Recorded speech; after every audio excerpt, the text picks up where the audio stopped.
Welcome to episode 88 of Shane Talks Back, or no, just home in Indiana is what we're calling this episode. And as always, I am joined by the greatest co host in the history of podcasting, despite his basketball team preference. That is Jason L. Mayer.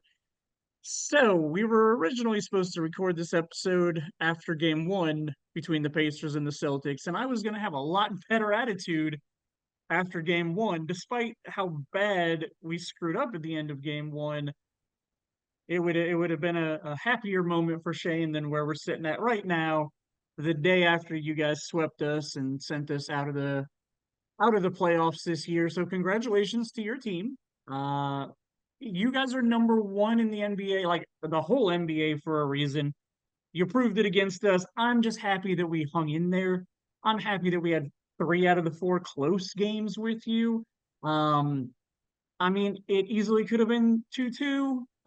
We definitely screwed up. You guys showed your the fact that you've been there before, like you guys knew how to close games, and I don't know if it was nerves, I don't know if it was Tyrese's injury. Our guys just kind of proved that we can't close games. But besides that, never expected us to get this far this year. I was just hoping for a first round playoff matchup this year. We got that. We went farther, so I'm happy. But congratulations to your boys. Do you have anything you want to say? No, I think you guys have a bright future. I think You know, I know that you don't always agree with his stuff, but I think Rick Carlisle's a really good coach. I think that if you guys come on, man, like the entire NBA has been hit with the injury bug. absolutely. Our For this, first two rounds, we played injured teams. Like it was gonna catch up with us eventually. so did we. I mean, we played Jimmy Butler, and then right after that, we played the Cavs, and everybody was like, "Oh, it's the easiest path for the Celtics of ever all time." And it's like, okay, you're right, but it's not like the Celtics went and like did those things to those players to cause And those. Porzingis hasn't played an entire playoff game yet, so you're hit with injuries also. Yeah, so I mean, it sucks. If there was anybody my team could have lost to, I would have preferred it to be you. I'm Uh, happy about that.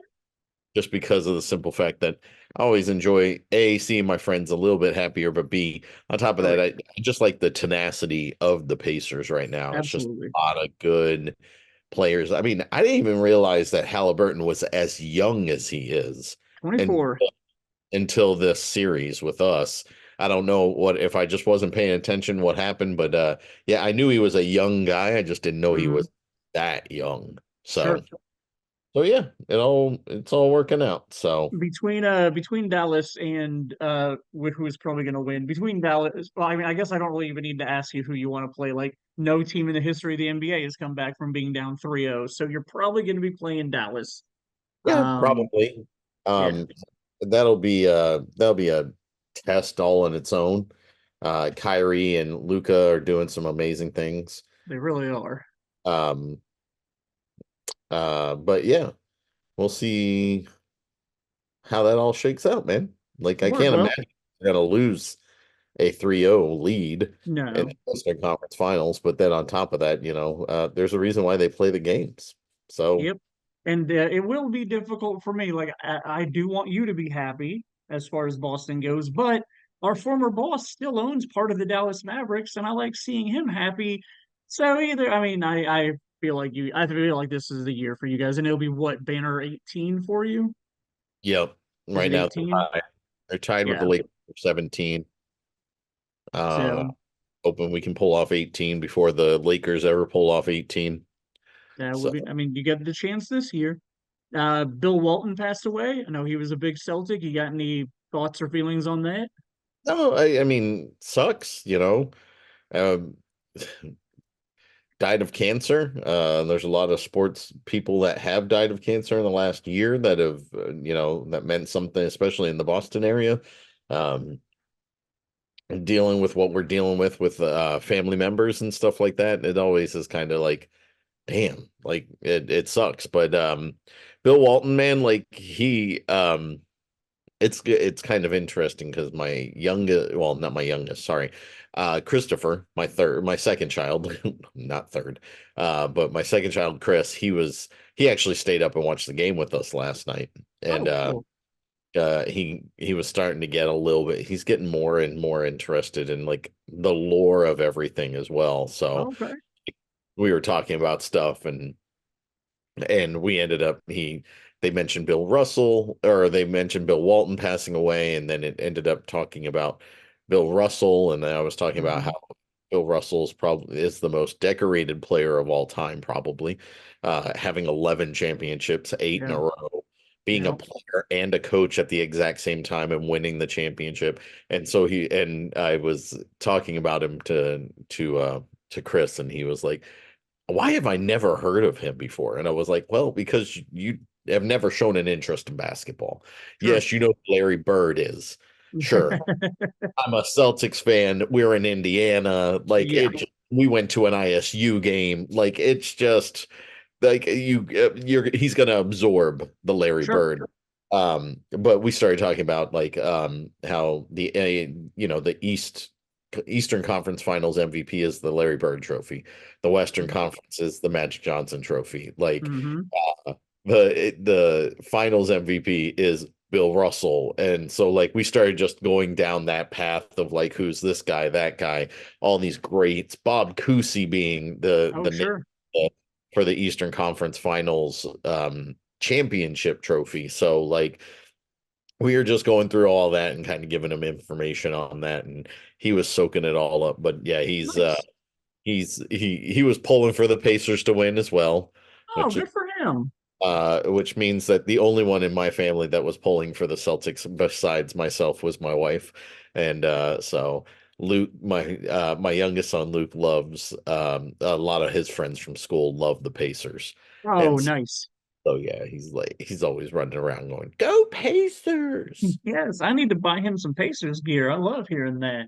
Yeah, Uh, yeah, uh, it was a lot of fun last what was it, last Thursday night that we all yeah. got together and watched game two. Yeah, that was a lot of fun to get together and uh you know, some of our other Pacer friends that we have were there, and then you and Letha were there representing Boston, and sadly that was the blowout game that you guys were a part of. And it's been a few years since I felt the hate. Being a Patriots fan, always get the little nudges, but we've sucked for the last 5 years. So it's one of those things where it's really easy for everybody to kind of nudge us on that.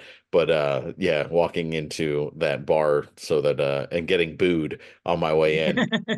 Been a while. It's been a minute, but I love being the villain, Yeah. so I don't mind it at all. So Well, and I'm glad it didn't get too out of control. The table next to us, I know they made a couple of comments, but like I'm glad it wasn't anything like super malicious or whatever.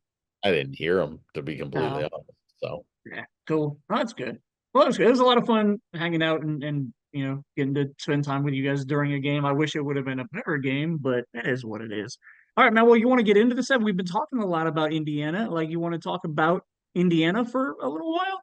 But you're not following our script, huh? You're just gonna Oh jump over. man, well, we're gonna get that. I was segueing into the actual episode now, an episode that you suggested for me, like 2 or 3 weeks ago. I was like, bro, I don't know what we're gonna talk about on the next episode, and you threw out the idea that we've never done an episode about our state that we live in. So I think we're gonna talk about some Indiana stuff. But before we get to that, let's first we're a podcast about movies.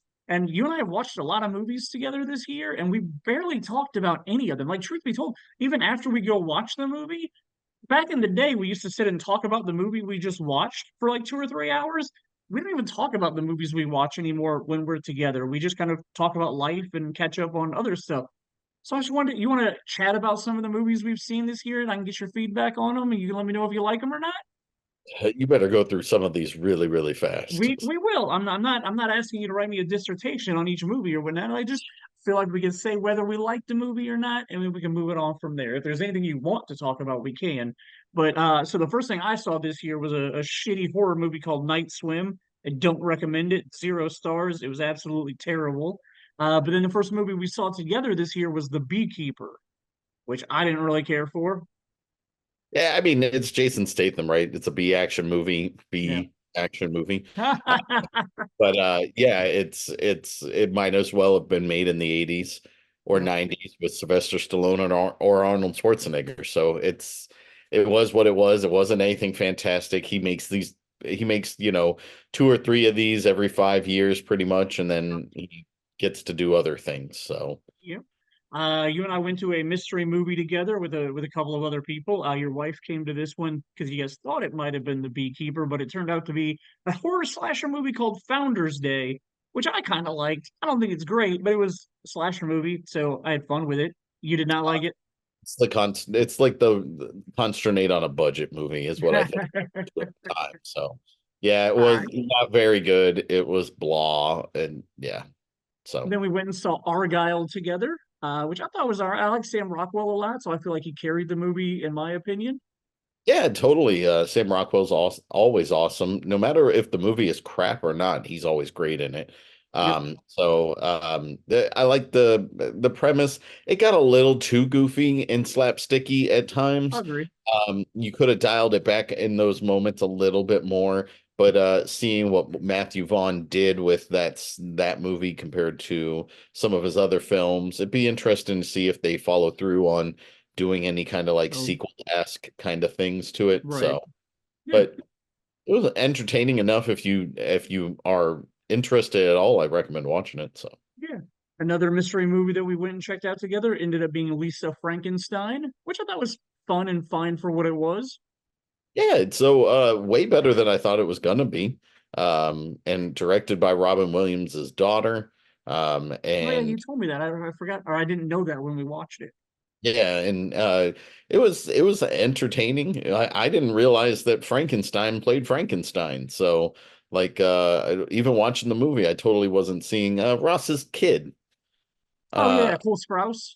yeah, I Yeah. totally didn't put it Oh, together. Frankenstein from Big Daddy. I was like, what are you talking about, Frankenstein? Yes, Frankenstein from a Big Daddy. Oh, a 99 reference. Good. First 99 reference of the night. I appreciate it. I love it. Next up, you saw the magnificent, wonderful prequel to all Spider-Man movies, Madam Web. What did you think of that one, Shane? That movie was garbage, dude. Like all the hate that that movie got deserved all the hate that it got. I don't know if I hated that one or Morbius more. Oh, I hated Madam Web more. Like Morbius might have had at least a scene or two that was worthwhile, but but they Madam had Web just Madam Web, man. all garbage. Yeah, but the good-looking ladies in Madam Well, Web help make up for it.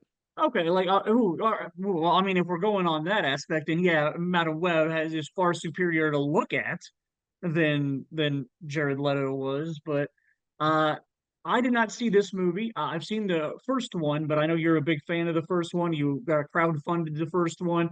They did Code 8 Part 2. What's your feedback on that one? It's another Netflix movie. Okay, You really like it's fine. It has a cool premise. It doesn't go hardcore enough on any direction in particular. Um, it was an excuse to go back into that world. I don't know if it was a necessary gotcha. dip back into that world. So Right on. Another sequel, another part two that I'm pretty sure we're on the same page about was the absolute trash garbage of Dune, which I will say was better than Dune Part One, but that's really not saying much. There was a little bit more action, but still pretty dumb. I don't I really don't get it. Like it was beautiful to look at. Sure. That was it. Yeah. Uh I don't I think I've liked one of his movies, and it was Sicario, and I never saw Uh-huh. Prisoners. I keep meaning wanting to watch. Which Um I highly recommend. I think Prisoners but is a phenomenal film. but his movies always look really really pretty, but are like I don't connect with them like Sure. I so. got you. I feel like you will connect with Prisoners. Prisoners is a very emotion driven story. So I think you'll get into Prisoners whenever you watch it. What's imaginary, Um, Jane? What is imaginary? Imaginary was I think it's a Bloomhouse movie. It's another horror movie. It's about a little girl who they move into her mom's childhood home, and she ends up talking to this teddy bear. And Oh, like, yeah, and so like 2/3 of the movie is enjoyable. Like, but the third act when they like, I don't know if show you've seen it. What's that? when they reveal something. Yeah, like if you've seen the preview for it, like you see that there's this blue door that takes you to the imaginary world. Once they go there, it just kind of lost. It just, I don't know. It was okay. It's not a terrible movie, but like it was kind of creepy for the first two thirds, and then once it kind of, I mean, you knew like it's not like they ever hid what was going on, but once they take you to the imaginary world, it kind of lost it. I didn't like how they ended the movie. I thought it was pretty garbage. So, did you end up going to take your kids to Kung Fu Panda 4? I did. Shout How'd out that to go? Matthew Wolf for taking care of me, my sons Nick and Luke. We went Nice. and saw that. It is a greatest hits album. That's what that Oh, movie. okay. It is What do you literally mean? everything that you've seen before in a Kung Fu Panda movie. They Okay. literally recycle all of the bad guys from all the previous movies. Um, it is it's literally like, and then Aquafina is the new like person Okay. voice, the new character in the show in the movie, which is fine. Um, there's I don't want to get too deep into this, Okay. like, No but worries. like it's just it's a letdown Okay. uh compared to the other ones that I've seen. So they're Right the on. other so We both went and saw Arthur the King together, the Mark Wahlberg movie movie. about the dog. Good movie, yeah, fun, enjoyable. I don't know if I'll ever go out of my way to watch it again, but I would not turn down watching it if somebody wanted to. Um, And it always cracks me up because I always think, like every time, no matter what movie it is, Mark Wahlberg on screen, and I swear he should play my brother if my brother if it gets made into a movie, Mark Wahlberg should be playing my brother David. So I 100% support that. When we do our Shane Talks casting before the end of the series run, I could definitely agree with you with Mark Wahlberg being cast as your brother in our Shane Talks movie. it's So either him or I'm Freddie on board Prinze for that. Jr., baby. Yeah, I could do that. I could Next see up, that too. Yeah, we had Ghostbusters Frozen Empire. Thoughts on that one?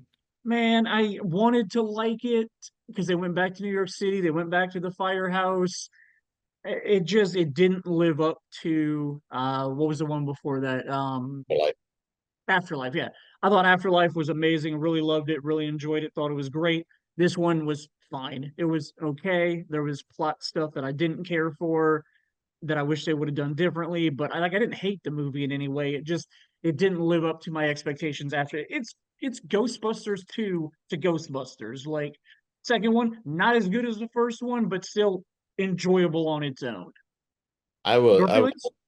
wholeheartedly agree. I think a lot of that has to do with the fact that it wasn't directed by Reitman. Right, Uh, man. Yeah, I can see that. he allowed his like co-writing buddy, I think it is, I think was that's right. the director of it. It's really short. Like Mm-hmm. you like, and there's a reason why it's short is because it doesn't have a whole lot to it. Who's the guy who's the oh geez, the Indian actor? Oh, come on then, Johnny. Like mm, Yep. what they do with his character kind of annoyed me. Yep. Uh, and I know that it is a world where ghosts appear, where ghosts exist, Sure. and they have special powers, Sure. and we have proton packs. Yep. But I didn't feel connected to that aspect of the story, I and can give so you that. I didn't really care about it happening at all. So Our next movie, I'm pretty sure your son said was his favorite movie of the year when we got out of it, but I definitely did not agree with that assertion of Kong versus Godzilla or Kong X Godzilla or whatever the hell it is. I did not have fun in that movie. I might have closed my eyes for a little bit. I can't remember not in that one. So that movie, come on, man, my son loves the Titan films altogether anyway. Sure. So um he did dig that movie. He liked it a lot. He asked me a lot of questions about it since we've seen that, like, who's your favorite Titan and who's the favorite bad Titan, all these other things. So he really enjoyed that movie. I did not. I'm right there with you. If it's kind of like, Superman is Superman, right? And if Mhm. you have an entire room of Supermen, then it's not so super anymore. So, Sure. and that's my problem with with Godzilla. Or Godzilla's fine for the most part, but like all of a sudden Kong's there, and then you have Baby Kong, and then you have an entire army of Kongs, and a bad Kong, which means that Kong is no longer like special Nope. all Not on at his own. all. He's just on one in a hundred, 1 in 200 giant ape. And so I don't know, it kind of loses its romanticism for me, with that aspect. So Well, there's and like I tried to buy the like upside down world like from the last movie, but then when you go upside down the upside down, I'm just like, how deep are we going with like how are they eventually going to hit some magma? Like, are they eventually going to get to the center of the earth? Like, how do you keep going down levels like this is a fucking hollow earth. Inception? Shane, it's hollow earth. Yeah, what is yeah? What does that mean? That means there is no magma, that there's no core, that what you believed Oh, doesn't exist at all. oh, so I'm dumb for believing in science, is what this movie is trying to tell me. All right, I mean, it is giant monsters running around beating it stuff up. is. What about Monkey Man, man? We were both kind of hyped for this movie because it looked like it was going to be the Indian John Wick, and Dev Patel got a lot of like good, positive stuff about this. And I think you took a nap during this one. No, I did not fall asleep in this No. one. Okay. All right. Okay. I fell asleep in a couple of movies from now. Oh yeah, Uh, yeah, yeah. I'm sorry. You're right. Yeah, yeah. The other action movie. That's right. yeah, yeah, yeah. So this one was just, I wanted more out of this. We were hoping for more out of this. It never delivered. Um, Not at all. it's a very slow script, which is fine as long as you're entertaining me. Yep. Um, and giving me reasons to care, and I didn't get enough reasons to care in this movie. So Nope. Not at all. next up is Civil War. Holy crap. Talk about the Man. latest movie of all time. You could have Yes. done something with this film that Yep. made it worthwhile. The entire film is like, I think our friend Joel said, it's basically just an entire movie of journalism, which Mhm. like it never really takes a side. You don't know who's a good guy, who's a bad guy. You don't know why it's happening. It sucked. Yeah. It was boring.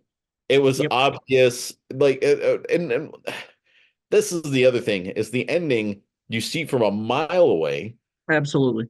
because of the fact that the characters that they're focusing on have been smart throughout the whole movie till the Yep. very end.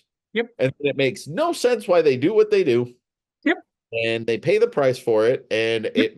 it and that's the thing, is like, once you do that, you lose me as an audience member. So it just I feel sucked. you on that. And another thing that Joel told us before we went and watched it, he told us that it had some of the greatest sound editing he's ever heard, and I'll give Yeah, him that. The bullets flying by, the noise, the sound editing was phenomenal. But yeah, man, like I just couldn't get into that movie. Like I didn't care about anything that was going on. I didn't care about the characters. Like very disappointing on that aspect of it. I closed my eyes for, I think, about 30 seconds on that one, because it Gotcha. so but yeah. So I don't believe you saw this, but I went and saw the most recent Radio Silence movie, which is called Abigail, about some people that kidnap a girl and lock her in a house, and then uh, what's the thumbs up? I'm just You, asking, like, that's was it a good yeah, movie? it's worth watching. Have you ever seen Ready or Not? Their movie they did before the No. Scream franchise. Okay, it's literally the exact same vibe as that movie. Like, I mean, it's also like a very similar concept. Like, old girl Samara Weaving goes to her husband's parents' house, and they end up locking her in and hunting her for the evening. Like, very similar concept to Abigail, just kind of a little bit in reverse. But it's literally kind of the same vibe. If it's not bad, I also don't think I'll ever watch it again. I like the cast a lot in the movie. And Act Three is really kind of bonkers, and they do stuff that I didn't expect, which made me happy. But it's nothing special. It's nothing amazing. It's also Act Three is like, oh well, okay, that's one way to take this, but it's fine. It's not terrible. We went and saw the Ministry of Unruly Ungentlemanly Warfare together, which I did not like. I can't remember if you did. It's a middle of the road movie. I Okay, was fine with it. It was entertaining enough.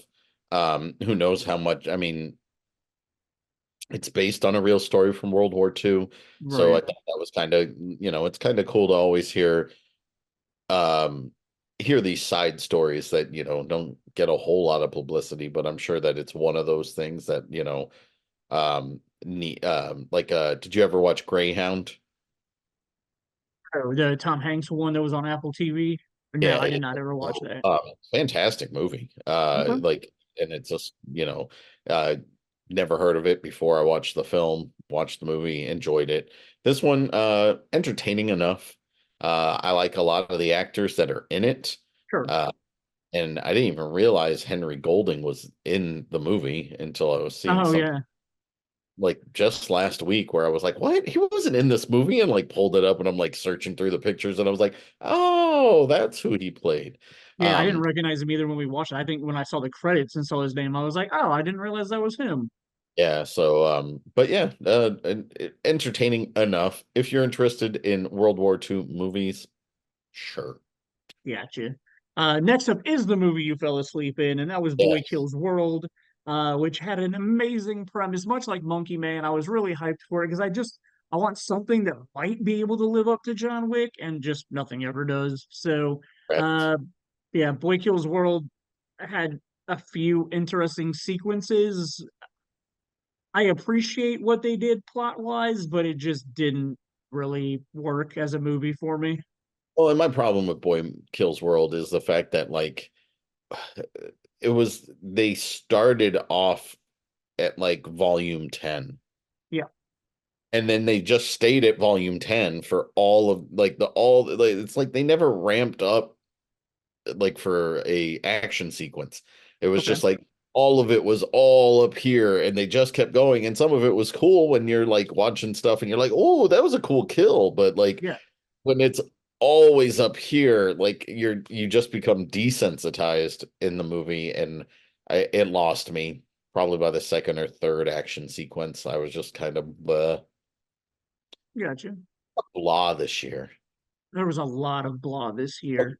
Challenger, Shane. I Is have another blah movie. Like, man, from the preview, I was really expecting Zendaya to be like this badass bitch in the movie that like pinned these two guys against each other, and like the preview has each of them yelling at her that the other one doesn't love her, and I was like, oh man, I can't wait to see how this all plays out. And like, she's gonna be like this evil, conniving woman that's like, you a know, little. toying with men, and it's really not that at all. It's about a woman who picks one of them very early on in the movie and then just fucks with the other one.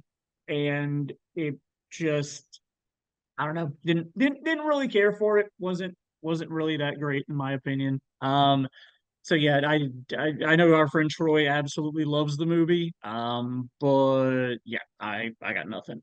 I saw Fall Guy without you, but then I believe you had a date night to go see Fall Guy recently. I It's did. fun. I liked the movie a lot. It was Yeah, fun. I liked the premise. It was cool to kind of like the who done it kind of aspect. sure. Although, I mean, like if you really pay attention to movies, you probably figure it out kind of quickly, but Oh yeah, it's still like entertaining. Still a lot of fun. Emily Blunt is always so easy to look at, absolutely. and Ryan Gosling, like he reminds me of like Ben Affleck in this movie. Oh, okay. Like I I could can support totally that. see Ben playing that same exact role where it's just like because he's kind of slapstick goofy, but Sure. he can also be taken seriously as an action star. So it's just kind of funny because and that just popped into my head. I didn't think about Ben while I was watching the movie, but it's like he totally like just Ryan Gosling's like hey attitude throughout the whole movie. It's funny, it works. Dude, the Um, flirtation between him and Emily Blunt is so perfect and like just on point. Like I loved their characters and their chemistry and their interactions. Like his flirting with her is top notch. which is hilarious because at one point in time I saw like an interview with those two, and Uh-huh. like somebody asks them, well, what do you think that Eva Mendes would think about your guys' relationship or something like that? And it's like they're actors. They get Yeah. paid to act. So at the And same time, did they ask what John Krasinski thinks about it? Like why is oh, Eva Mendes the one that like I mean but then on they I top of that, it's one of the like you said, like what's interesting to me is like and Emily Blunt went into this whole like Eva and I are really good friends and like went into this whole thing about like we've worked together before, like her and Ryan have worked together before, and like everything's fine, and like she just went on this whole thing, and she kind of like deflected it really well, but it's still like what kind of dick move as a interviewer do you yeah, pull that out thinking like you're going to get the scoop on something just because they can flirt really well on screen? Like yeah, it's ridiculous. I was reading Not That Into You, is that what that movie was? The one with Glenn Powell and Sydney Sweeney? Anyone but you? Anyone But You.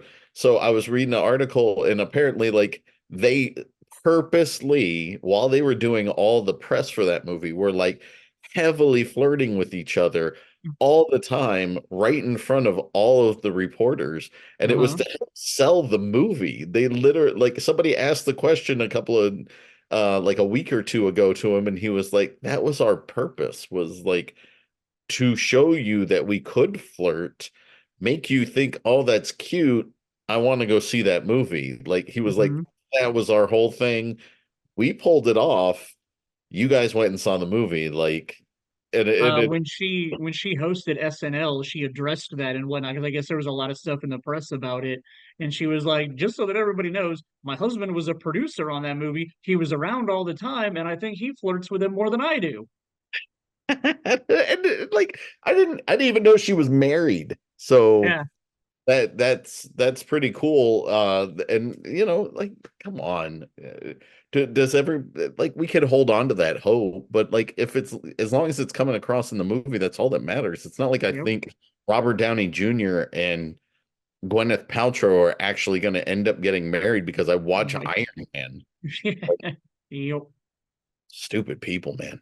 So So did you not go? Oh, you didn't because you didn't care about the Apes franchise at all, and you didn't miss anything. It was garbage. We don't even need to talk about it. It's terrible. I remember you backing out that night. But we did go see If together recently, which was a just amazing movie for its creativity and originality, and something that I haven't seen from Hollywood in a long time, and it made me really happy. So I really enjoyed them.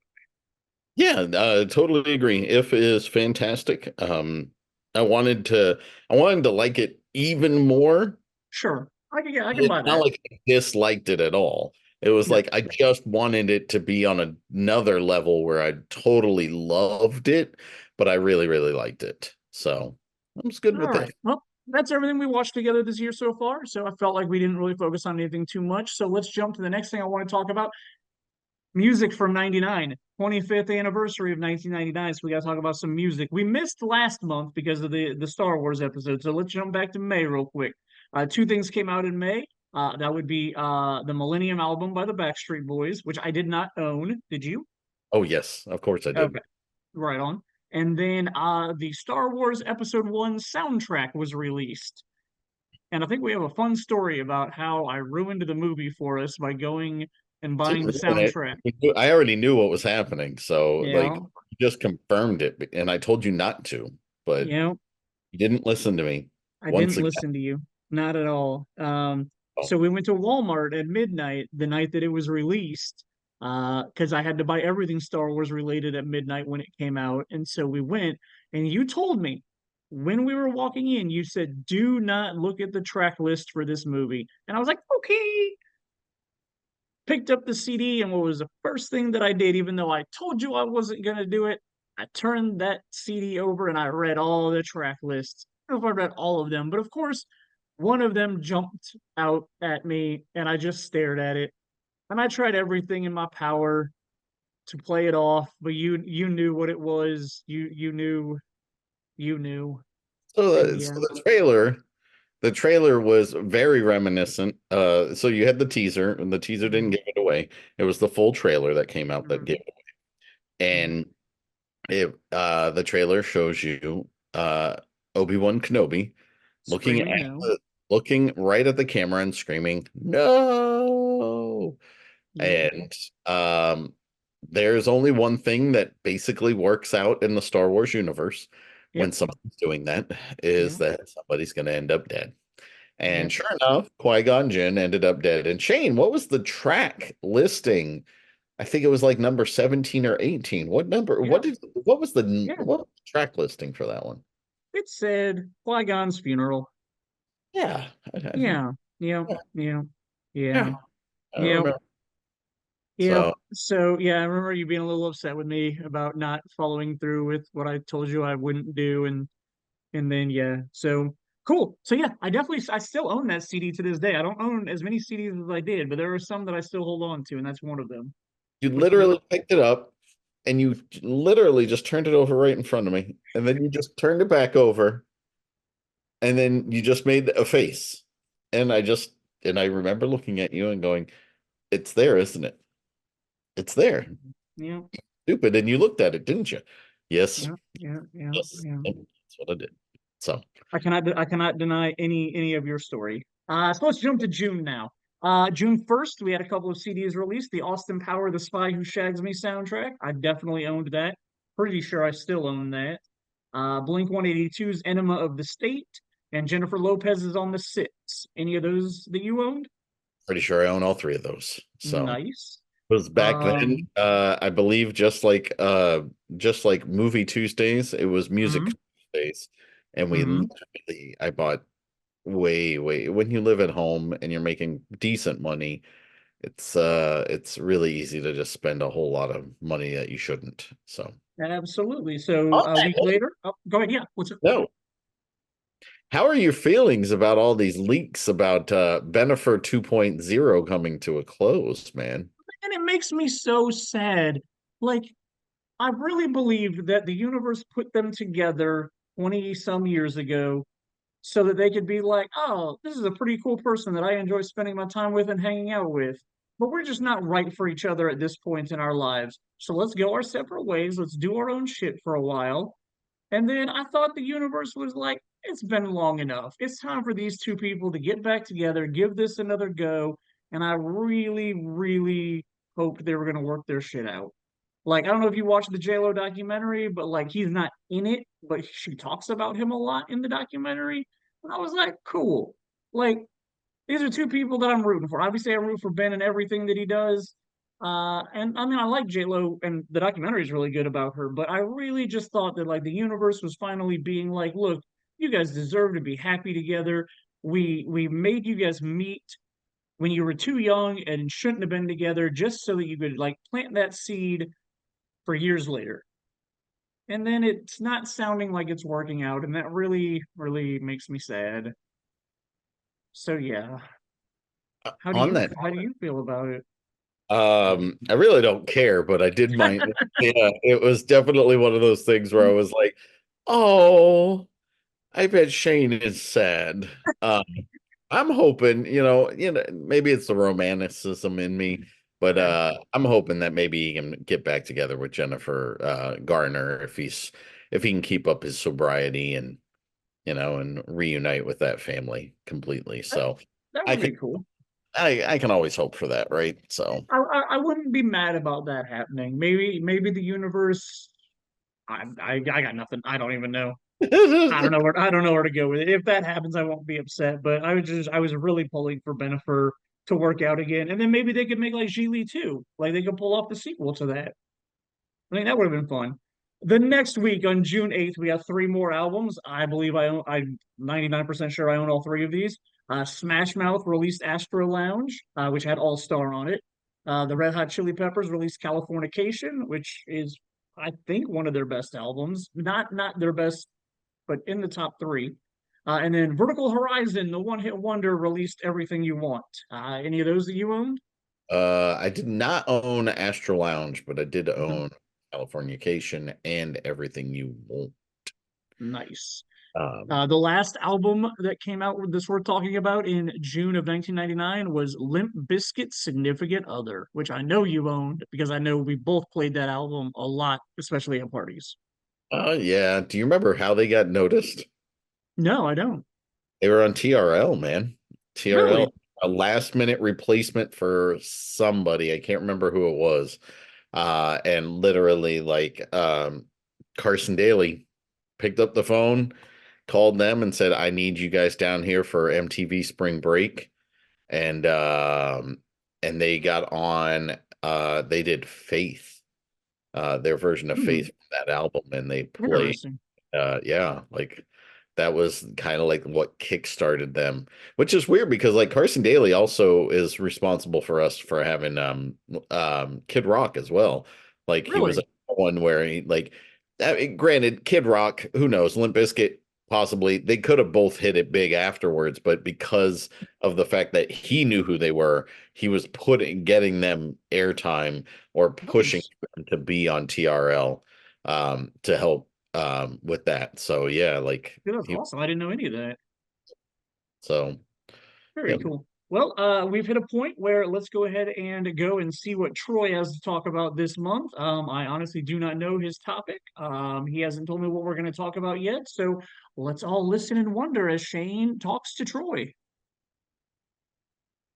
It's Troy Talks. It's Troy Talks. Troy Talks. We don't really have a theme song ever for Troy Talks, so I thought I'd just make one up real quick.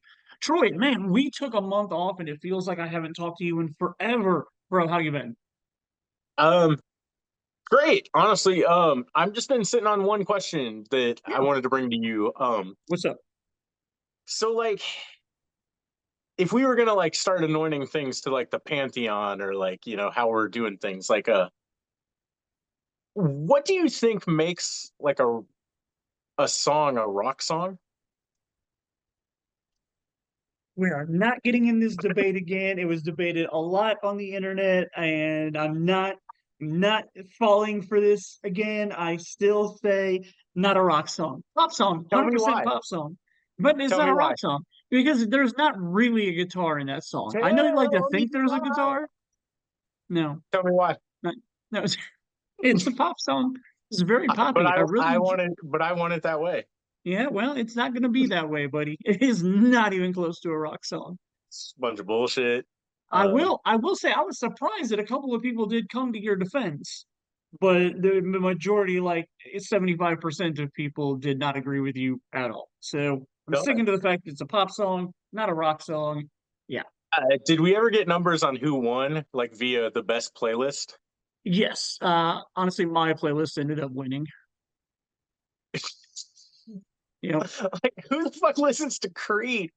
oh, dude, multiple people come. One dude actually commented. My buddy, it was either Nick or Oh my Mike, god, this commented is and so. said, "I picked Shane's because he picked the only Creed song I enjoy."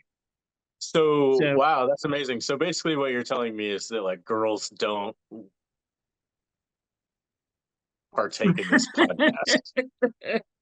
um, I have no comment on that. If some females Like participate. nobody that can dance takes part in listening to this podcast or voting in their polls, is what you're Well, telling see, me, and that's fine. That's fine. here's I like like I like to be an outlier, and there I am out I'm here in not saying party you didn't town make a good dance playlist, but I think the people who looked into it were just looking for, the best overall trying to playlist of cry up in music their from Cheerios. 1980. Yeah. So anyway, um, let's start off.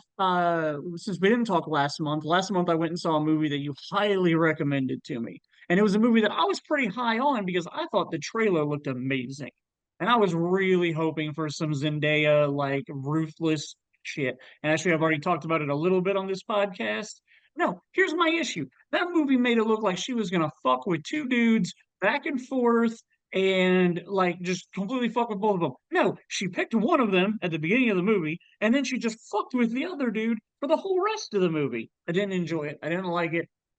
I did not get what I hoped and wanted for out of this movie. So, bro, you need to tell me what I didn't see in that movie. What movie were you watching? I watched the movie where Zendaya was a tennis player who married one dude and then just fucked with the other guy the entire rest of the movie. Is subtext just like lost on you?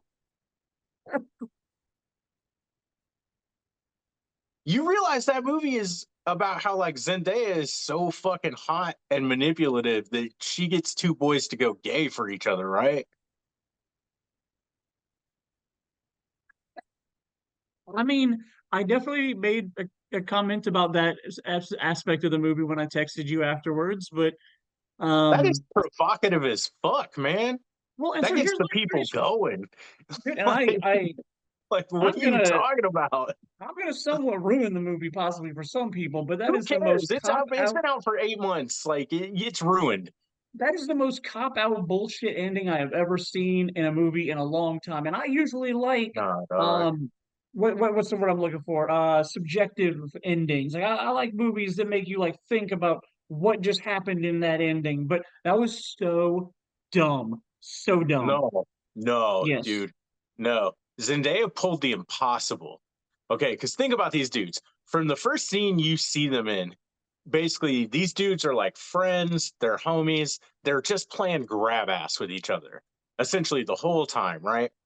And Yep. she's like, "Oh, like," and the old boy's like, "Oh, try not to kill me tomorrow in our tennis match, like, or well, can I get a point off you? My grandma's gonna be watching." And he's like, "You know what? If you want it, like, take it, whatever, dude." And by the end of and so the entire time, these two guys are just like in avoidance of like their true selves, and basically what their true selves is like this fucking like yin and yang of like one whole person.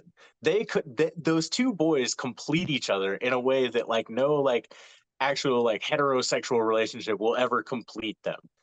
But the one thing, the magic trick that Zendaya pulls in that movie is at the end, man, she gets them to actually fucking compete against each other. It's the one thing they've refused to do the entire time, is actually like compete on the same level. Because like the thing is, they're doubles partners, they're friends, they're blah blah blah. Like, uh, one of them goes to college, one of them goes to the pro tour, and kind of like self-destructive, kind of like stays on the fringes of the top 200, while the other guy is like a top five guy or whatever.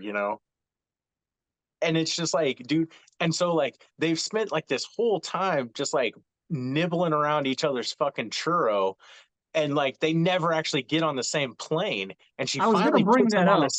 she puts them on the same fucking level, and they finally actually go after each other. And that's actually what you've been wanting to see the whole fucking time. That's the magic trick.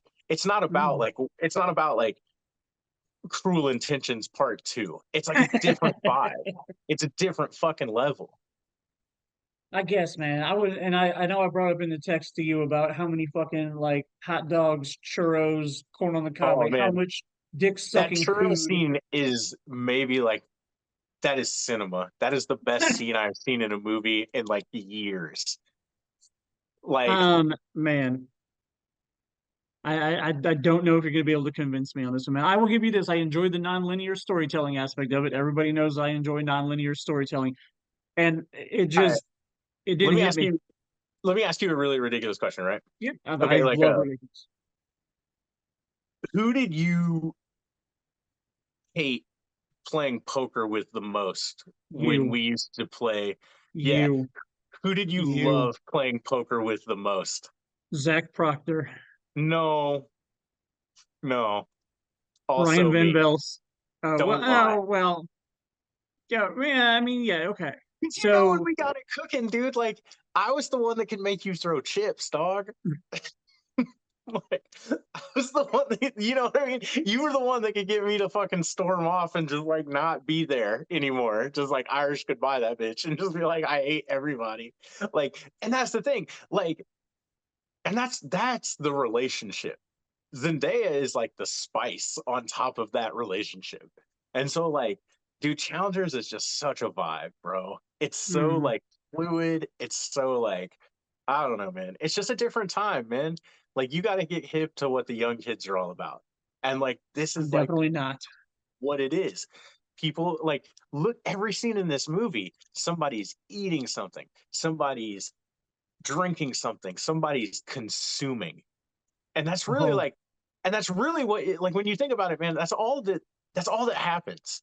That's every fucking personal relationship in this movie, whether it's old Patrick going on the Tinder date just so he can have a place to sleep, to just Zendaya, like, and her mother, who is basically just her fucking live-in nanny. Like, almost every relationship is like some form of consumption. It's some sort of like transaction. It's some sort of like, can you fulfill the thing that I need you to do?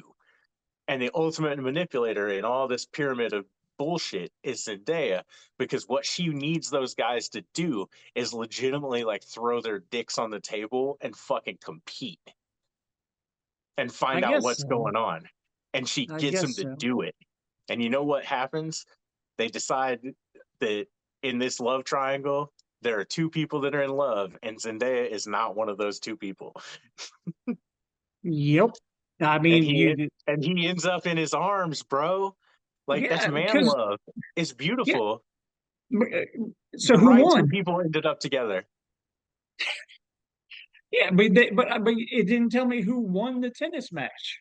Okay, who cares? Riddle me Ambiguity. this. That's the word I was looking for earlier. Okay, I like ambiguity in endings, but that one was bullshit. That was we don't have let a me. real way to end this movie, so we're gonna just have them gay Nah, hug, and man. that's gonna be the end of the movie.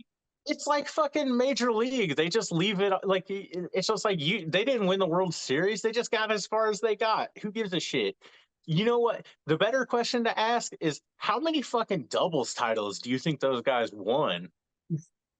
Like after, like going forward, once they like got back to being guys. You know what I mean? Like, Oh, and let me address this real quick because Act Three of this movie went fucking stupid with their camera work when it started like bouncing around with the ball and like I no, bro, like for it to just come out of nowhere and then all of a sudden be like going between dudes' legs and like no, the camera work in Act it was Three was stupid. kinetic. It was No, kinetic. dumb. It was. It Took was. me It took was. me completely out of the movie. It was the time when they connected the most, man. Oh They were my just like God. they were there, I don't just think I taking know that thing cinema the way I off used of to each know other. cinema. It's Oh beautiful. Such a no, great movie. terrible camera work, The bonkers. music Like, was just like,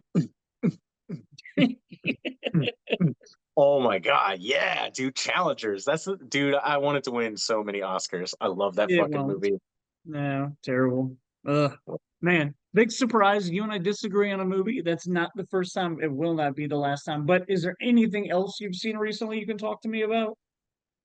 Uh, I saw a movie, and I don't know if you've heard of it or if it's made like your kind of sphere or whatever it called. I saw the TV Glow.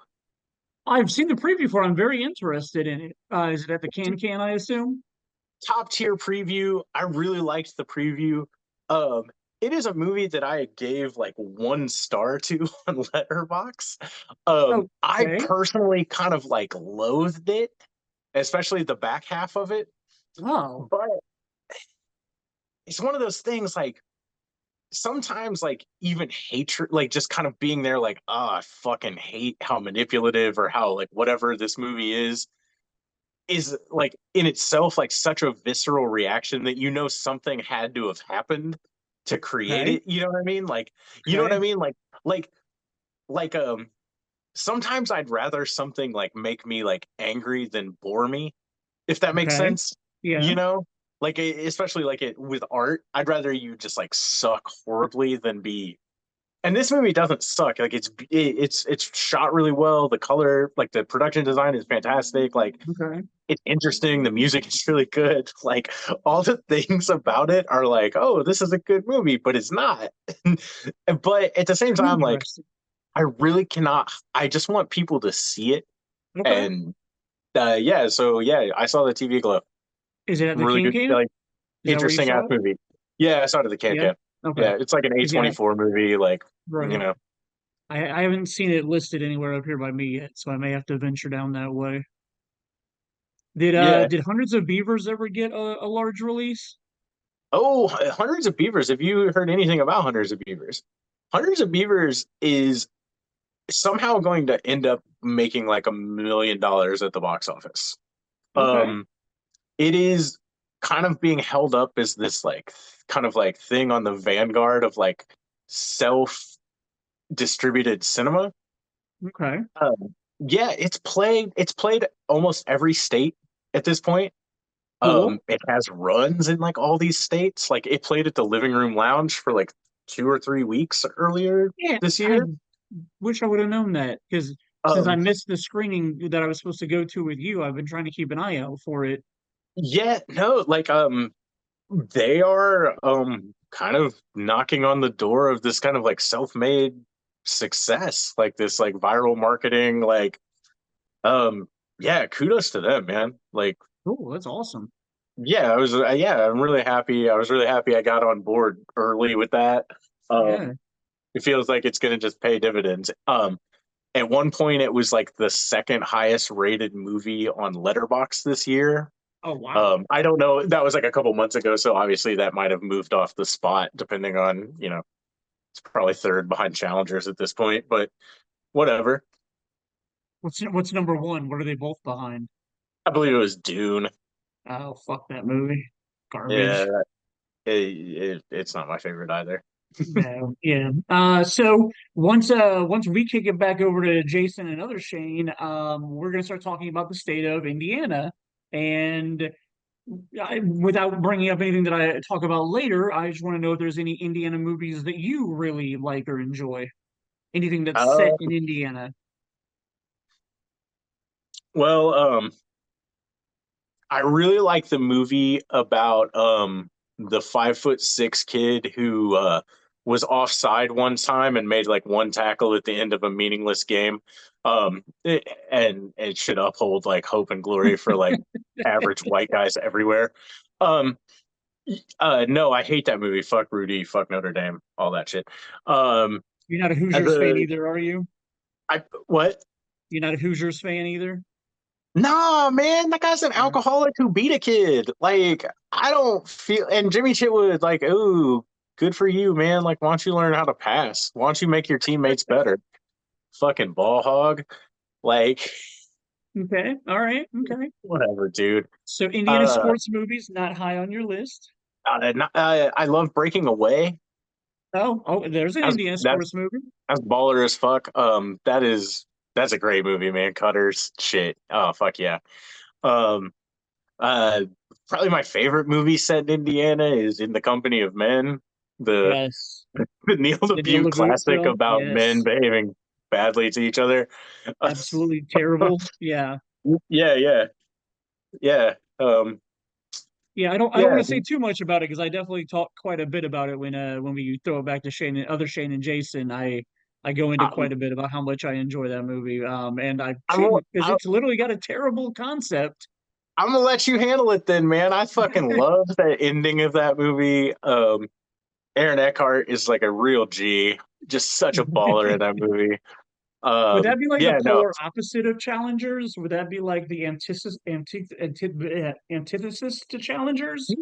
that would make a real ass good double feature. I would watch the shit out of that. I'd just be like, man.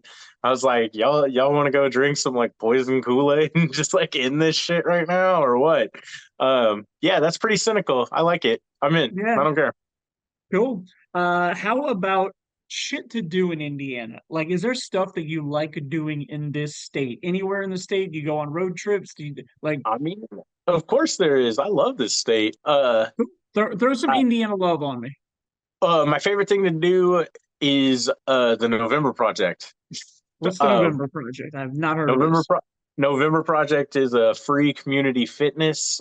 We meet every Wednesday morning at the Indiana War Memorial at 6 a.m. to do a hit style workout. Get your cardio, get a little bit of strength training, community, like just have some fun with people of all athletic abilities, all abilities in general. So Yeah, it's it's not good. something that Fun. happens in November. It's year round. It's year round. Okay. Year round. It's in 52 cities and countries around the Oh, world. There's one in almost every major city you could probably think of in Okay. America and some worldwide. Um, every Friday we meet someplace random around the city. We like to use the city as our playground. It's free. All you have to do is sign a waiver. Come hang out, get your sweat on, meet some cool people, and feel like you won the day or won your weekend before it even gets started. Man, nothing beats having thrown down like a serious workout at like 6 a.m. on a Friday and knowing that like you can just pound as many beers as you want during the weekend because you already handled your business. It's Most something interesting. you could do for yourself, something you could do to get outside, something you can do to take in a little bit of this beautiful city and its better citizens. November Project. No, November Project Indie on Instagram. Look it up. Yeah, that's on Friday mornings at 6 a.m. Wednesday and Friday mornings at 6 a.m. Jeez, that is very early. I am usually asleep at that point in my day. I mean, fake it till you make it, brother. No, man, crazy. All right, well, that's very interesting. I can't 100% commit to looking into it, but I'm happy to know about it now. There you go. What else you got? Anything else you do? I am a really big advocate of keep Indianapolis beautiful. Okay. Not for profit. They run out of Fountain Square. They plant trees. Oh, cool. They organize neighborhood cleanups. They once a month they do plogging out of one of the local breweries, um, where I you think basically just I, go around, you jog, and you pick up trash. I think It's one of my favorite things to do. Penguin of the Day just recently taught me about that. That's right. Yeah, Keeping Napa beautiful. November Project come together. It's a beautiful partnership. We clean up the city. We drink a few free beers, and we have some fun. so, man, Get a little exercise. Do a little good. very cool. Let's see what else. Indianapolis. Have you ever been to the Cottage Home Block Party? Never even heard of this. No, I'm Oh not my too God! old. Every fall, Cottage Home is a neighborhood just to the northeast of downtown, like just kind of Okay, off there, off the north end of Mass Ave. okay. Um, they have a block party every year. They block off a couple blocks of their neighborhood, which is pretty nice. They move in, food trucks. They have bands play. You have your local beers and your local cider makers, your Ash and Elms and such. And it's just, uh, it is, it is the closest I think this city gets to the type of block party you would see in a movie, Oh, really?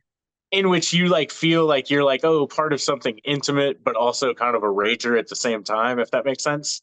Okay, okay. Um, yeah, it's great. I really enjoy it.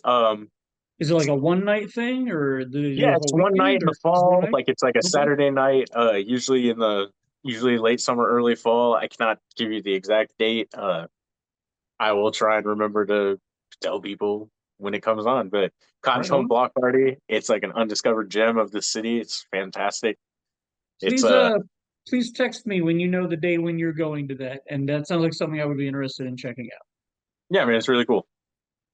It especially if I is get to really fun. spend time with you. Every that's the best thing about Indy right there is spending time with me. We need to take a look at this summer's art craft movies and see what we can go to a brew and movie, whatever they call it, brew Oh and yeah, beer. We uh, yeah, do you yeah, know what I they're agree. doing yet? Have they announced it? I don't know. I've looked at the aircraft schedule going forward, and I know over the next 3 months they're doing all three of the original Indiana Jones movies. Okay, Um, all right. That'd be all right. but beyond that, I'm not exactly sure like what they're Okay, doing as cool. far as like We'll demand find and something. the wine and the real cinema or whatever. Yeah, But yeah, that's probably that's number four. Just the Artcraft, the the two places I like to go the most. Tibbs Drive-In in the summer. sure. Just any place to catch a movie that isn't a fucking megaplex, honestly. Like, yeah, I don't want any of that. I don't care. Um, just cool vibes. Artcraft, Tibbs Drive-In, I like it. Holy Trinity of good food, good popcorn, good movies. Um, what else? Rules about this state. I know I'm missing so much. Uh, uh, what are you Yeah, guys looking at? I don't know. We What do talk you guys? about Brown County. We talk about um, I don't know. I could pull out the script, but I don't know. I don't want to spoil it yet and get into what we talk about. Got to make people listen to the rest of the show. That's fair. So, but Yeah, uh, I can't. Yeah, it's sad. I know we're gonna like stop talking, and I'm gonna think of like 10 things that I'm like, I really wish I would have mentioned that. Oh, free concerts in Garfield Park. That's a huge one. yeah. Wednesdays during the summers, they have a classical concert every week in Garfield Park. It's like a pops concert. Sometimes the Indianapolis Philharmonic comes every year. Wow. My friend Cecilia plays the cello in that. It's pretty fantastic. They play like pop songs like Olivia Rodrigo and Taylor Swift shit, and it's pretty dope. And then the next week it'll be like big band shit, and it'll be like a salute to the armed forces and uh Okay. playing nothing but like John Philip Sousa and shit like that. It's super fun. It's free. They bus in old people from the nursing home, so it's kind of like Oh, adorable. Um, yeah, it's pretty great. And then every other Thursday they have rock concerts, and so like the local fucking rock, pop, hip hop bands, as du jour come through. They play. It's fun. nice. Man, it sounds like you got a pretty full schedule these days. I just kick it, dude. Dude, there's a lot to do around here. Like, might as well take some of it in. That's awesome, man. Very cool. Yeah, you Well, I know. appreciate your time this month. It was very sad not having you around last month, but all you missed was a bunch of Star Wars talk that I know you don't give a shit about. So, yeah, Yo, who wouldn't love a movie that's like 2 hours of two robots walking through a desert, man? Like, you act like you act like I'm not like just totally in on that. It's so great. there's the crossover that you need, the R2D2 C3PO Challengers movie with Princess Leia fucking both of them over. Nah, man. I really would have liked Star Wars if it was directed by Gus Van Sant. Oh, Jesus God, no. Would have been so No. fire, dog. He has done one good movie and that was it. Just chilling. It's like boop, boop, Oh boop. man. Well, brother, I appreciate your time this month. We'll talk some more and figure out the rest of the year and what we can talk about and whatnot. But yeah, man, thank you much, and I will talk to you here in a month. All right. I'm around. Thanks, All man. right. Later, brother. And that was entertaining and exciting as always. He found a way to. Yeah, I know. Every month he blows our mind, man. Like I will be sad when Shane Talks ends and I don't get to do Troy Talks every month anymore. But that's we had a fun June with Troy this time. So now let's get on to what the whole episode is about, and that's the state of Indiana. We're going to talk about a lot of stuff related to Indiana. I don't think we're going to spend a lot of time on any one topic, so I just want to kind of breeze through. I came up with a list of all of the movies that I could think of that take place in Indiana. So we're going to start with that. We're going to move into some other Indiana content, put them in chronological order from the year that they were released. I just want to kind of go through, see your opinions on the movie, see if you think it matters that it's got any ties to Indiana.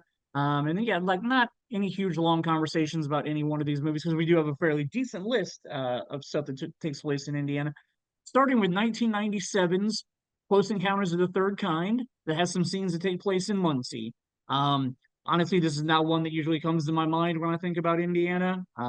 So it really I mean, it's cool that Indiana's included, but there are so many locations in that movie that I feel like Indiana doesn't really matter at all. And I'm pretty sure they shot it all in California anyway, so it doesn't really matter. Yeah. Next up, I honestly have not seen this movie. It is set in Bloomington, 1979's Breaking Away. I know our old boss Tim used to tell me all the time that I needed to see it, but I never have. Same here. Never seen it. Okay, cool. In 1983, we got A Christmas Story. Obviously, I've seen it a billion times. I think it's really cool that it's set in a fictional Indiana town called Hammond. Yeah, Homon. Home, Indiana, which is based on the real life city Hammond, Indiana, where the author who wrote the book lived. Obviously, it's a classic. It's a Christmas story. It's amazing. But I dig the fact that it's set in Indiana, even though it Yeah, was actually filmed in Ohio. yeah. Entertaining movie. It's not Mhm. something that I love as much as other people, but that's no big surprise because it's a Christmas movie and I don't love them nearly as much as my co-host. Yeah, I do love Christmas movies. So So then we have in 1986 we got Hoosiers. Obviously, it's probably the movie that stands out the most.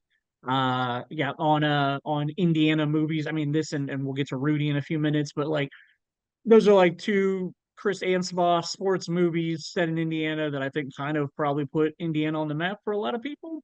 As far as like entertainment industry goes, like obviously the Indy 500 has been around for a long time and literally puts us on the map every year. But as far as movies go, I think Hoosiers is probably the best, most well-known Indiana movie. 1989, we got the Blues Brothers. Has a small sequence of the movie that takes place in Indiana. Yeah, that was not made in 1989. the Blues Brothers. Yeah, that was way earlier. Okay. You keep talking. I'm gonna look that up. Oh, yeah. I feel like you're probably not wrong, 1980. but 1980. Okay.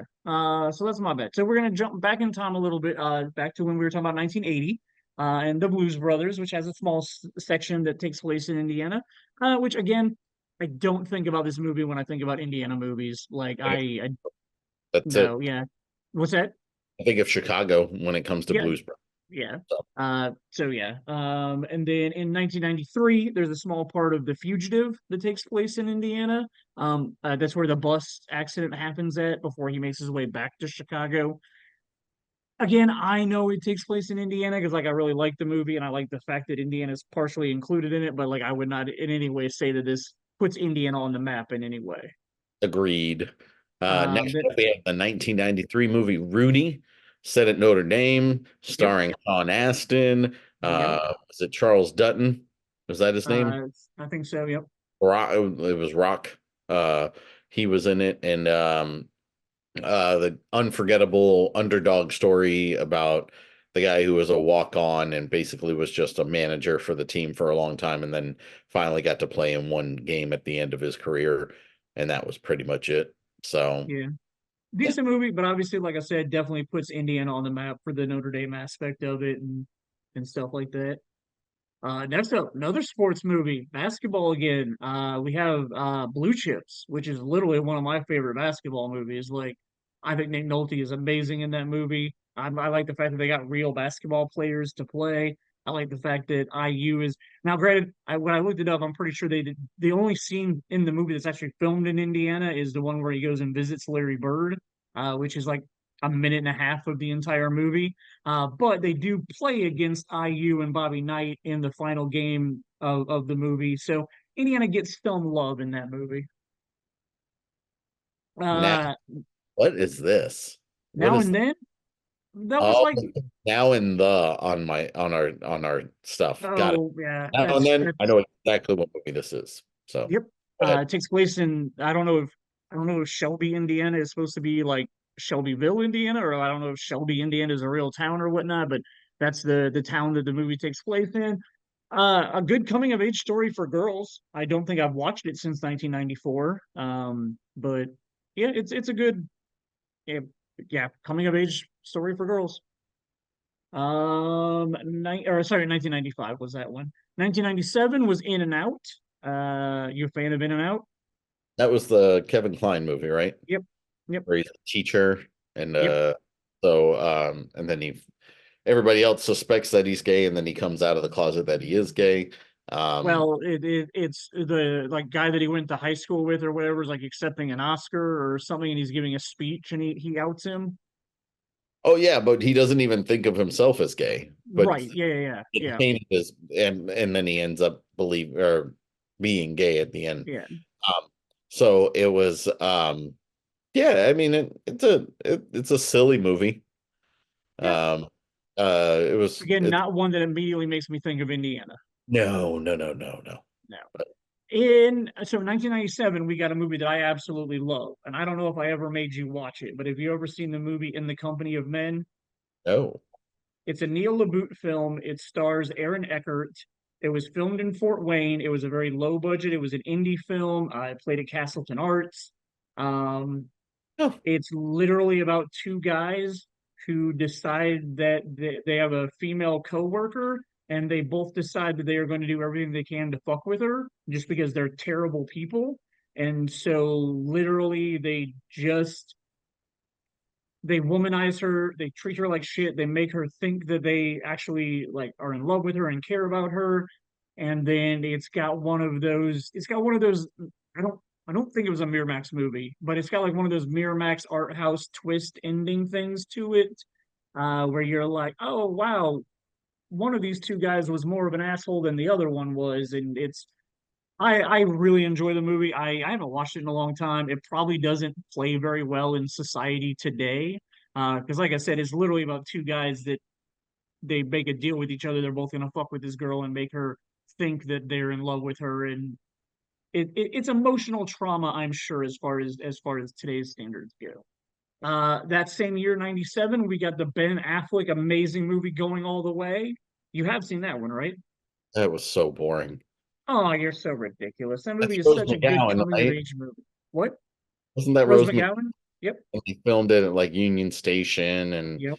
down in like the Broad Ripple area and like Yep. the Fort Six, like The Macy Red Village, Key Tavern, the Marcy Village apartments or Marcy something. Village Apartments. Yep. So Yeah, yeah. I was so bored watching that film. Ah, that's a bummer to hear. I absolutely love Going All the Way, and I think it's awesome. Do you even remember the 1998 Christian Slater Morgan Freeman movie Hard Rain? Yes, I Okay. didn't realize that was that it took place in Indiana, I but absolutely had no idea either. yeah, man, like Morgan Freeman, Christian Slater, Randy Quaid, Minnie Driver, Edward Ashner. Who else is on this list, man? Like, there's tons. Betty White's in it. And it was garbage. I remember hating that movie. This was Christian Slater, like right after Broken Arrow, and he was Yep. like, "I want to be an action star." Uh, and yeah, not the best movie, but I've seen worse, man. Like, Okay. I should probably revisit it because I remember hating it, but I haven't seen it like in a long time. So I should probably revisit it. Do you remember the 2001 Heartland Film Festival something winner, Madison, that was set in Madison, Indiana? audience it was an winner, There audience you winner. go. But, I never saw Madison. Okay. Um, It but was fine. Jim Caviezel's in it. That's the reason that I went out of my way to watch it. And Jake Lloyd, I think, is the other kid that's in yeah, it. Yeah, Jake Lloyd and Jim Caviezel. Uh, it's fine. I didn't love it, but I mean, like I was in a Heartlandy mood when I watched it, so I enjoyed it for being a Heartland movie. Do you remember Say It Isn't So? oh my gosh, that takes place in Shelbyville, Indiana. It takes place in Shelbyville, Indiana, and it was a terrible attempt at a rom-com. And I've only ever watched it once, and I remember hating it. But like, it had two big stars of the time, like as far as teen comedies go, Chris Klein and Heather Graham. Heather Graham. Thank you. Yeah, yeah. Like I I wanted to like it, and I did not. Did you ever see it? I don't think I did. It's so dumb. It's so terrible. It's not worth anybody's time. Um, what about Kinsey, starring Uh, Qui-Gon Jinn? um, I've got I've got issues with Okay. the the subject matter in that. The sex study. Yeah, they're like I've never watched the movie, but knowing some of the shit that Kinsey did and the fact that I think IU finally took his name off of the building or something Oh, recently. okay. Like this dude literally found out what it took to make this is so gross. No, like literally found out what it took to make babies ejaculate. Oh, I didn't even know that. Yeah, Oh, like was like doing things to babies and young kids and stuff like that to find out what their sexual drives are. I Like, don't remember that from the movie. I think they must have well, it's cut not that in the part out. movie. Oh no, Yeah, it's I'm saying like I don't think they included that in the movie. no, they did not, from what I've read. But yeah, like the man was sick and really gross. And so yeah, it's ugh. Yeah. So Let's talk about a everyone more fun movie. finding that out made me never want to watch that movie. Understandable. Yeah, if I knew that before I had seen it, it probably would have changed my opinion. I mean, everybody knows how I feel about biopics anyway. I'm not really a fan of them, so and I didn't really like the movie. But yeah, I don't remember that part being in there, and obviously there's a reason they left that out. A History of Violence starts off in Indiana before it moves to Philadelphia. What's the shake in the head about? That's a tough movie. Like It that is a movie, tough one. um That opening diner sequence is pretty dope. Or not, that's not the opening of the movie, but near the beginning of the movie, the diner sequence is pretty dope. yeah, the like there's some stuff though that happens in that movie that Sure, and you know what, there was Viggo Mortensen trying to kind of also break out of his Lord of the Rings, sure. like wanted to be cast in other things, and then that, and yeah, I remember Maria Bello being in it though. Oh yeah, I remember that for sure. Lonesome Jim. This was one that I wanted to watch before we recorded, and I never made the time to watch it. And oh, that's right, because it's Casey Affleck and Liv Tyler. Yeah. Yeah, Um, Steve Buscemi directed it. yep, I wanted to try to watch that before we talked about it this week, and I did not make the time over the weekend. I just did not make the time. But it looks like something I would really be into. Like I hope to get this on my list to watch soon. Jim decides he can't make it on his own, moves back to his hometown in Indiana, moves in with his parents, and then starts a relationship with a local woman and her son. Yeah, it sounds like something up my alley that I would like to check out. So that's on my to watch as soon as I can list. Um, you a Dillinger fan at all? Did you see Uh, Public Enemies? I did see, I saw Public Enemies. It was a very interesting movie. Yeah. Michael Mann, a lot of times, his need to stay real, Okay. uh, sometimes makes his movies kind of stupid to watch. And I felt like this was another one that was almost like 3 hours long or something like That that. sounds right, I think. Yeah. Literally could have cut like 40 minutes out of this movie. I've only watched it the one time. Johnny Depp kills it as Derringer. Yeah, he's fine.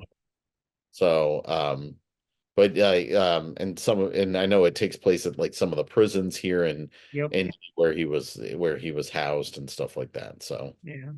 I have not seen the next movie. I've heard great things about it, but I've just never made the time to watch The Fault in Our Stars. You didn't watch it either? I watched A Walk to Remember like 10 years Oh, earlier than this, sure. or I guess 15 years earlier than this. I Yep. didn't feel like I needed to sit there and, mess my brain up anymore with another Nicholas Sparks kind of wannabe movie. Sure. So Makes sense. I can get down on that. Yeah, it's I don't wonderful. what was that? I said I hear it is wonderful. Yeah, I'm yeah, with you same. on that. I've heard some I, really good things about it. Just not I sure I wouldn't want be to attach opposed to myself to it. watching it. I'm not in the mood to go out of my way to make it happen. The Judge in 2014, Robert Downey Jr. and Robert Duvall, that movie is dope. That Like is that movie's really good. I had very low expectations for it, and it exceeded them. Like all the acting in it was phenomenal. The drama, I really enjoyed The Judge. yeah, I'm totally agreeing with you. That was another movie that was a Heartland film. Um, Oh, and I didn't know that. I don't know if it got its premiere because of Heartland, if that was where they premiered it or not, but RDJ and Robert Duvall were both in town for that. Awesome. And yeah, one of our friends, Jenny Steffi, shout out to Jenny. She actually got to see it. I think it was at AMC Castleton with the two stars Oh, in cool. auditorium for a Q&A afterwards. So, yep. Very awesome. The next movie you sent me the link for, and I immediately days later had to watch this movie. Do you remember sending me the link for back in the day? No. the Michael Rosenbaum film about the guy that lives in LA. He's an actor Oh, and he goes yeah, back. He goes yeah, back. It's written and directed by Michael Rosenbaum. And yes. like, Is it any good? dude, it's so good. I mean, no, it's not really good. Like, imagine if I wrote a movie, like literally, if you ever watch this movie, you are literally gonna watch it and go, Shane and Michael Rosenbaum are the same person. Like it literally is exactly like a movie I would write. Like, dude is successful.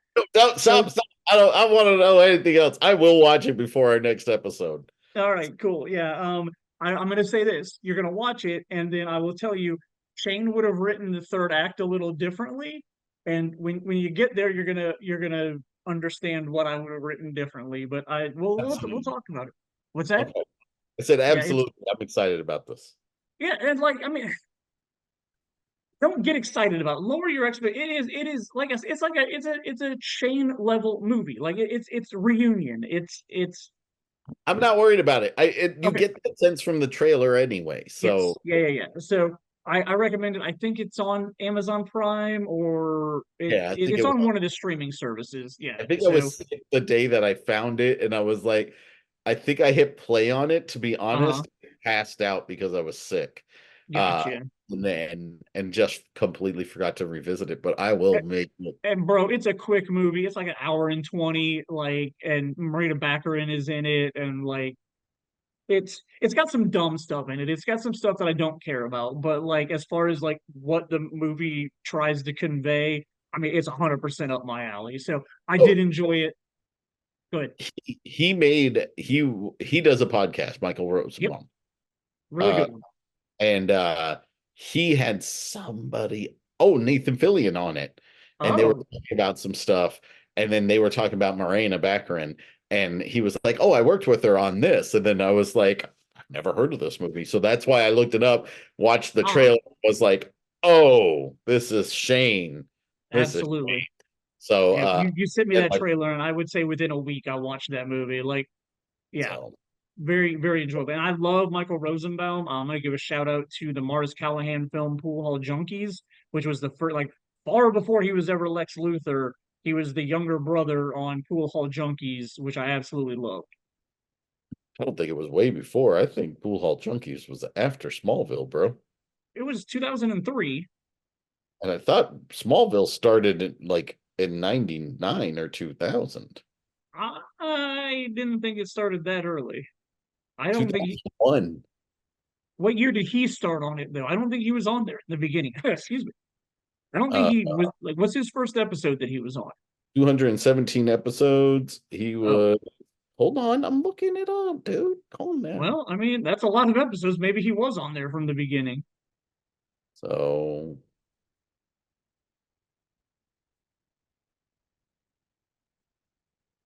yeah, Interesting. Well, I he was, never watched he was there in Smallville. 2001.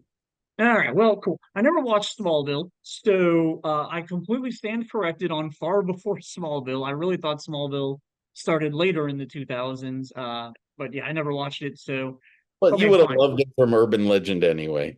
Oh, absolutely. Yes. Yeah, I loved him in Urban Legend. But yeah, he was in a movie called Pool Hall Junkies that I absolutely love. Um, so then the last one that I've got on our list to talk about is A Christmas Story Christmas, which you've already shared your feelings on the original. The sequel I just super relate to. It's got Ralphie living in Chicago. He's a writer, he's an author, and he's having trouble writing his next book. His father dies, so he goes back home, much like the plot of Reunion. And he ends up like using that time at Christmas time back in his hometown to write a new book. Um, so yeah, I really liked it. Did you ever watch the sequel? Never saw it. No. All I right, don't have Max, so it's not gotcha. something that I ever found the time. So Cool. Well, those are all the movies that I could think of, or like when I did a Google search for movies set in Indiana. What am I missing? you missed Two. two I missed two. Okay. off the top of my head. One is Eagle Eye, which takes place in Oh, Indianapolis for like a short period of that movie. But that's what's the movie that's set in Indianapolis, but it's got like three or four overpasses or it whatever. literally has like a highway that has like four overpasses Yes.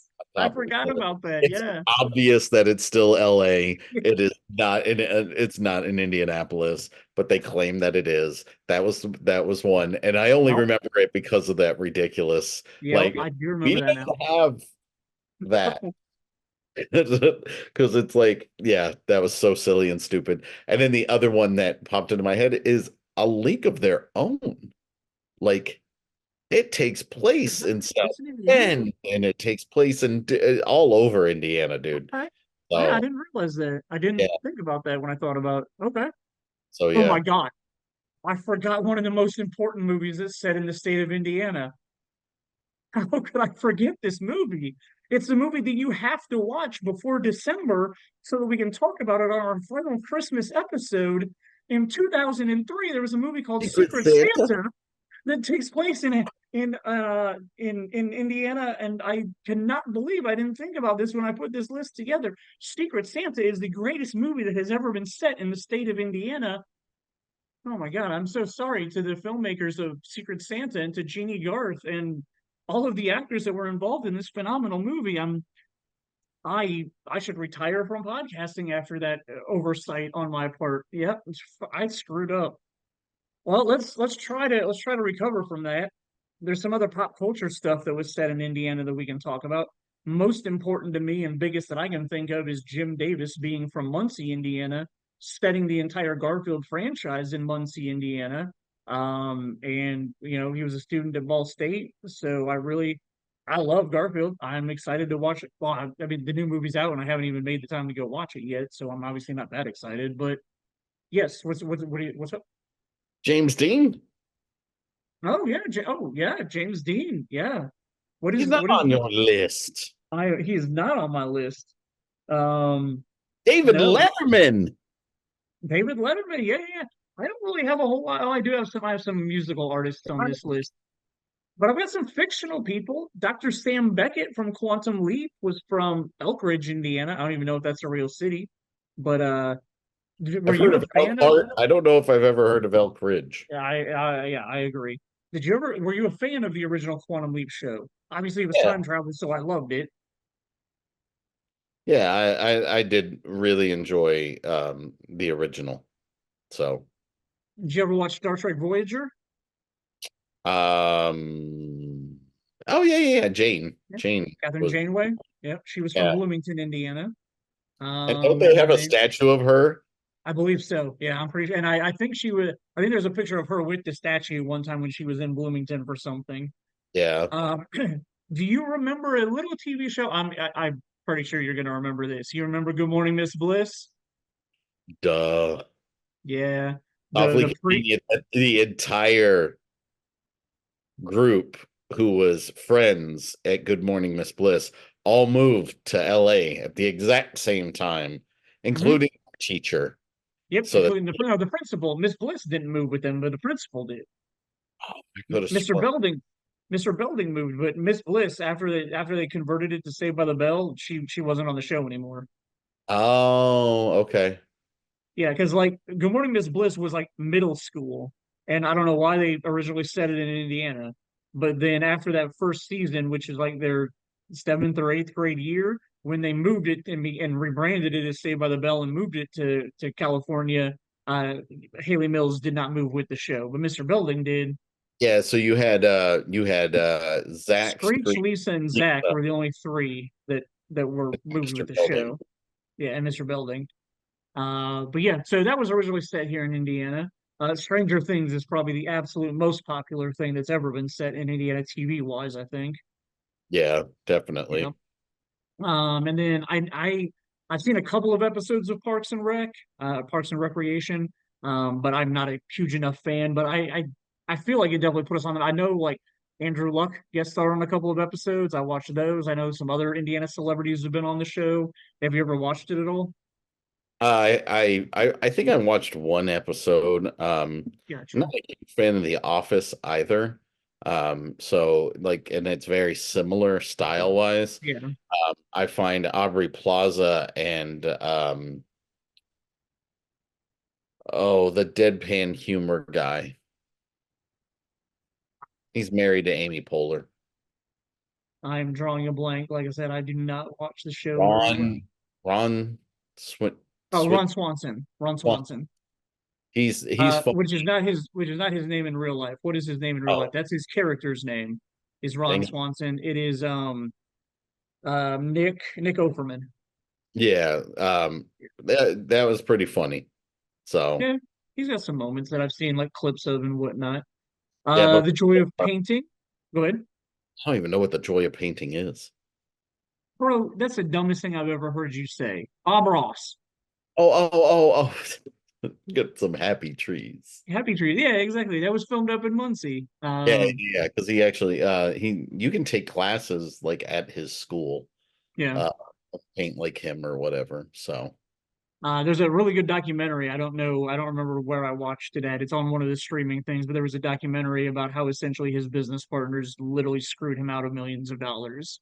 Um, and it sucks. Like, very, very disappointing. But I mean, the documentary plays him up for how good of a person he was and how good of a guy what he was and how he stuck to contracts that he signed, even though he signed stuff that literally screwed him out of millions of dollars.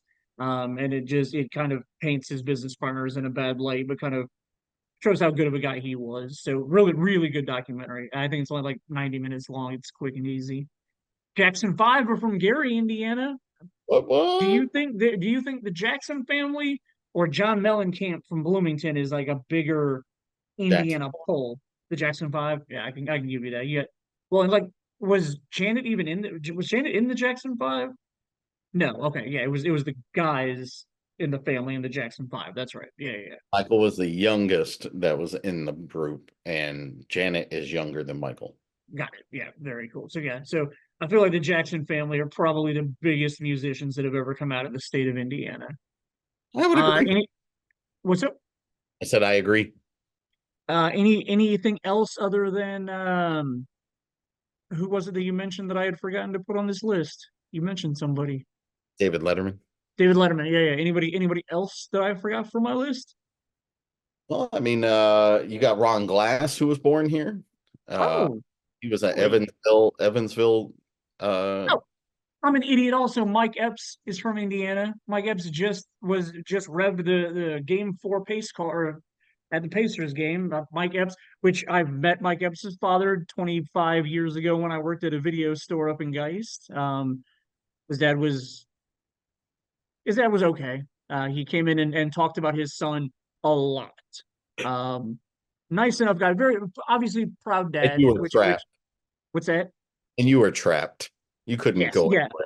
yeah, exactly. But so like his dad would always come in every time like a new like when was it Bait? Was it Mike Epps in Bait?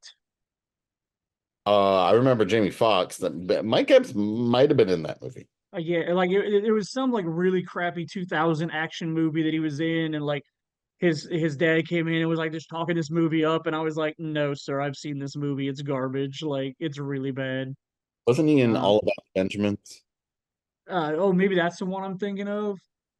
Um, but yeah, so yeah, Mike Epps probably one of the biggest named actors from Indiana. I didn't realize that Ron Glass was from Indiana. Yeah. Which makes me sad because before the internet was the internet, Uh-huh. there was definitely some, what's the word I'm looking for here? There were definitely some, like, you didn't find out about stuff right away.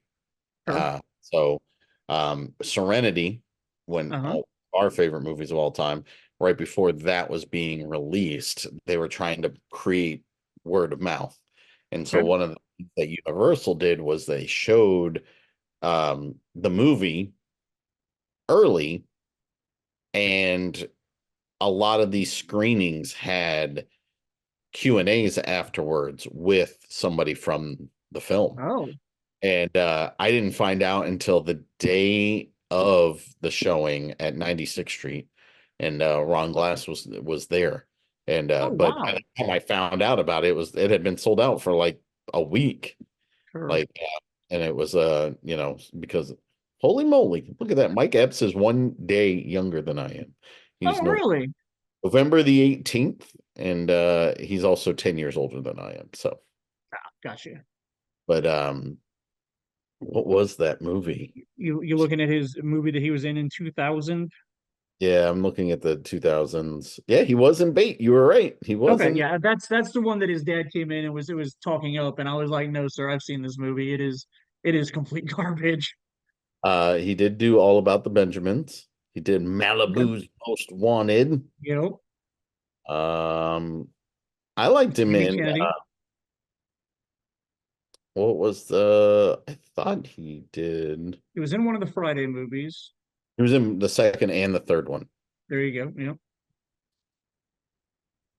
I thought he was in, but he doesn't look like he was. I thought he was in Ali, but he was oh, not. gotcha. So I he do know when the All-Star game was going on here this year, he was in town and was like, a ambassador for the city of Indianapolis and was on the TNT show with Shaq and Ernie and Kenny and Charles. NBA. Uh, yeah, Inside the NBA. Thank you.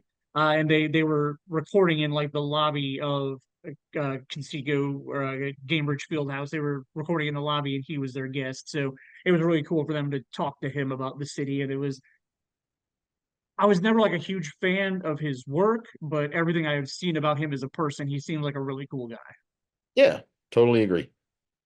All right, let's wrap this up by talking about just like life in Indiana, stuff to do in Indiana, stuff we do in Indiana, stuff that I think you were going to ask some of our friends about things that they do in Indiana. Yeah, Did that I did that did went through the Facebook post. oh, which Uh, I don't even I can actually look at those now. I don't have to have you do all my Facebook work for me anymore. no, no, you are back into the world of Facebook.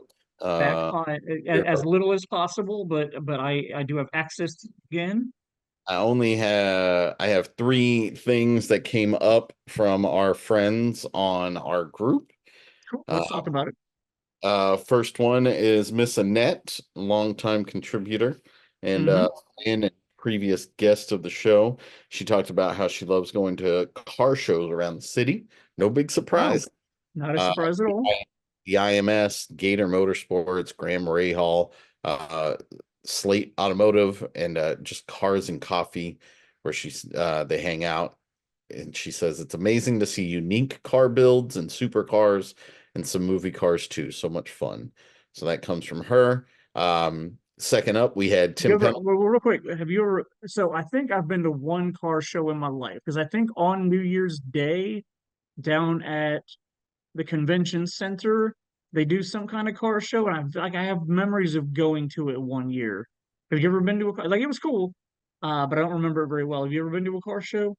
I have not. It's Okay. something I wouldn't mind going to do. It's not something that I've like ever found myself like really wanting to go. I've never been that big of a gearhead. I Uh-huh. would be kind of cool to see all the builds. But yeah, I've never been personally. So New Year's Day. second up, we had Tim Pendleton, our former boss. He talked about love hiking he loves hiking in the state parks that have the canyons and the ravines and seeing the waterfalls and stuff like that. He specifically mentioned Shades Park and Turkey Run. I can attest to that. Like my wife and I have taken the kids to go on hikes and stuff like that and see waterfalls, and that's always kind of fun. The last time we went, I took the kids outside of where you're supposed to go. Oh, why am I not surprised about Jason being a rule breaker? Well, like they had a thing and it said don't go past here, and we went past it, and then we ended up kind of lost. Oh, the Uh, story gets even better. I've seen horror movies that start this way. and then we ended up on the wrong side of the river, and then we had And to that's what I'm going to name the movie when I write it, Wrong Side of the River. then I had to like literally carry my children across the river so that they would not get taken by the The current. the current of the river. And then the best part is I did all of this. I saved everybody. I ended up falling in at one point, and then I looked over and watched an entire family find like this other path where they barely waded through any of the water. And it was like right after I fell in, and I'm like standing up completely drenched, And then like I look over and this other family's just like do, do, do, do, do, do, do, do. And I was like, what the hell, man? And yep, classic Jason move there. Hey, That's hilarious. Letha was like, I don't think we it says we shouldn't go that way. And I was like, yeah, but it's a shortcut. We'll be fine. And yeah. And hey, but I have a funny story to tell about it now. So That is hilarious. and then the last one is a friend of the program, Heather. She said, I like exploring the shops on Mass Avenue in Indy and the shops in Nashville, Indiana. Pat's Absolutely. Pacer basketball games, Yep. Indianapolis Indians baseball games are fun too. So Wow. And I have done like most of that stuff recently. We went to the Indians game together the previous weekend before Memorial Day. Yeah, it was like a dude's sort of date day afternoon kind of. Um, but then after the Indians game, I ended up going to Mass Ave with some friends. I've been to a couple of Pacer games recently. I am blessed with a boss who gives me his Pacers tickets when he is unable to go. So I've been able to go to quite a few Pacer games recently. And then, Nashville, Brown County. Absolutely love going down there. Try to get down there every year that I can. Like, so much fun to walk around, go to the Bobby Knight restaurant, go get Big Woods Pizza. Like it's weird. Like I like going to a lot of the shops there, but like I literally never find anything to buy. Like I used to buy a lot of candy at the candy store. I'm not going to be able to do that anymore. But um, so yeah. But like I always go down there with the intention of like, oh man, I'm going to support local small shops. I'm going to buy stuff, and then I go into a lot of them, and there's just barely anything that I'm interested in. So yeah, pulled up on my Facebook last Memorial Day. We went down to Brown County. Um, nice. we did Sarah had a horseback riding thing for Girl Scouts. Oh, And then cool. after that we went, and that wasn't in Brown County. I think that was technically in Bloomington or maybe Columbus. And then we made our way over to Brown County or to Nashville. And Right. Yeah. and then while we were in Nashville, we ended up doing while we were in Nashville, we ended up like eating at Big Woods, which I'd never eaten Mhm. at. And then we did support a local shop. It was called Life is Good. It's based out of Oh, Boston. okay. It's silly cartoon drawings Yeah. of different things, and we ended up buying a couple of shirts and a hat there, I think. Very cool. So besides that, other things to do here in Indiana, like every year my wife loves to celebrate Lucas's birthday. Let me rephrase that. She loves to celebrate Lucas's birthday by taking us all down to French Lick, and we go to ride the Polar Express down there Oh yeah. and we'll visit the North Pole and have some cocoa and get teenage kids who are getting paid probably nothing to dance and act like they're singing and be silly elves for Santa, and that happens down at the French Lick Resort. That sounds Uh, like a lot of fun. I'm jealous every year when you guys tell me about that. It sounds really cool. and this year we're going down a little bit early. We're going the week before Thanksgiving, the weekend before Thanksgiving. We're going down, and we're going to do. My brother's family is coming with us this Awesome. upcoming year. So we've got that. What else? Love Take just went to the Indianapolis Zoo. They just Yep. opened a new exhibit for chimpanzees, which takes up a Ooh. huge portion of like the zoo. There's like walkways through almost the whole, like probably like 50% of it has walkways for the chimps. Oh Uh, wow. they've redone the entire thing. I hadn't been in like 2 years, 2 or 3 years, and they blew up the original entrance. They moved it to the side. You have to like go in through the White River Gardens now, and then Oh really? then you loop back over towards where you used to come back in. Um, Oh. and yeah, and so there was a lot of different things there. The kangaroos now, the chimpanzees. Um, but yeah, they've done a whole lot with that. My only gripe about the entire thing is they used to have two different playgrounds for the kids to burn off some energy sometimes. And Gotcha. both of those playgrounds have been taken apart and are no longer, there's no more playgrounds, which is kind of annoying. That's a But bummer. yeah, overall it was pretty crazy to see so much different things at the zoo. Uh, Nice. so go ahead.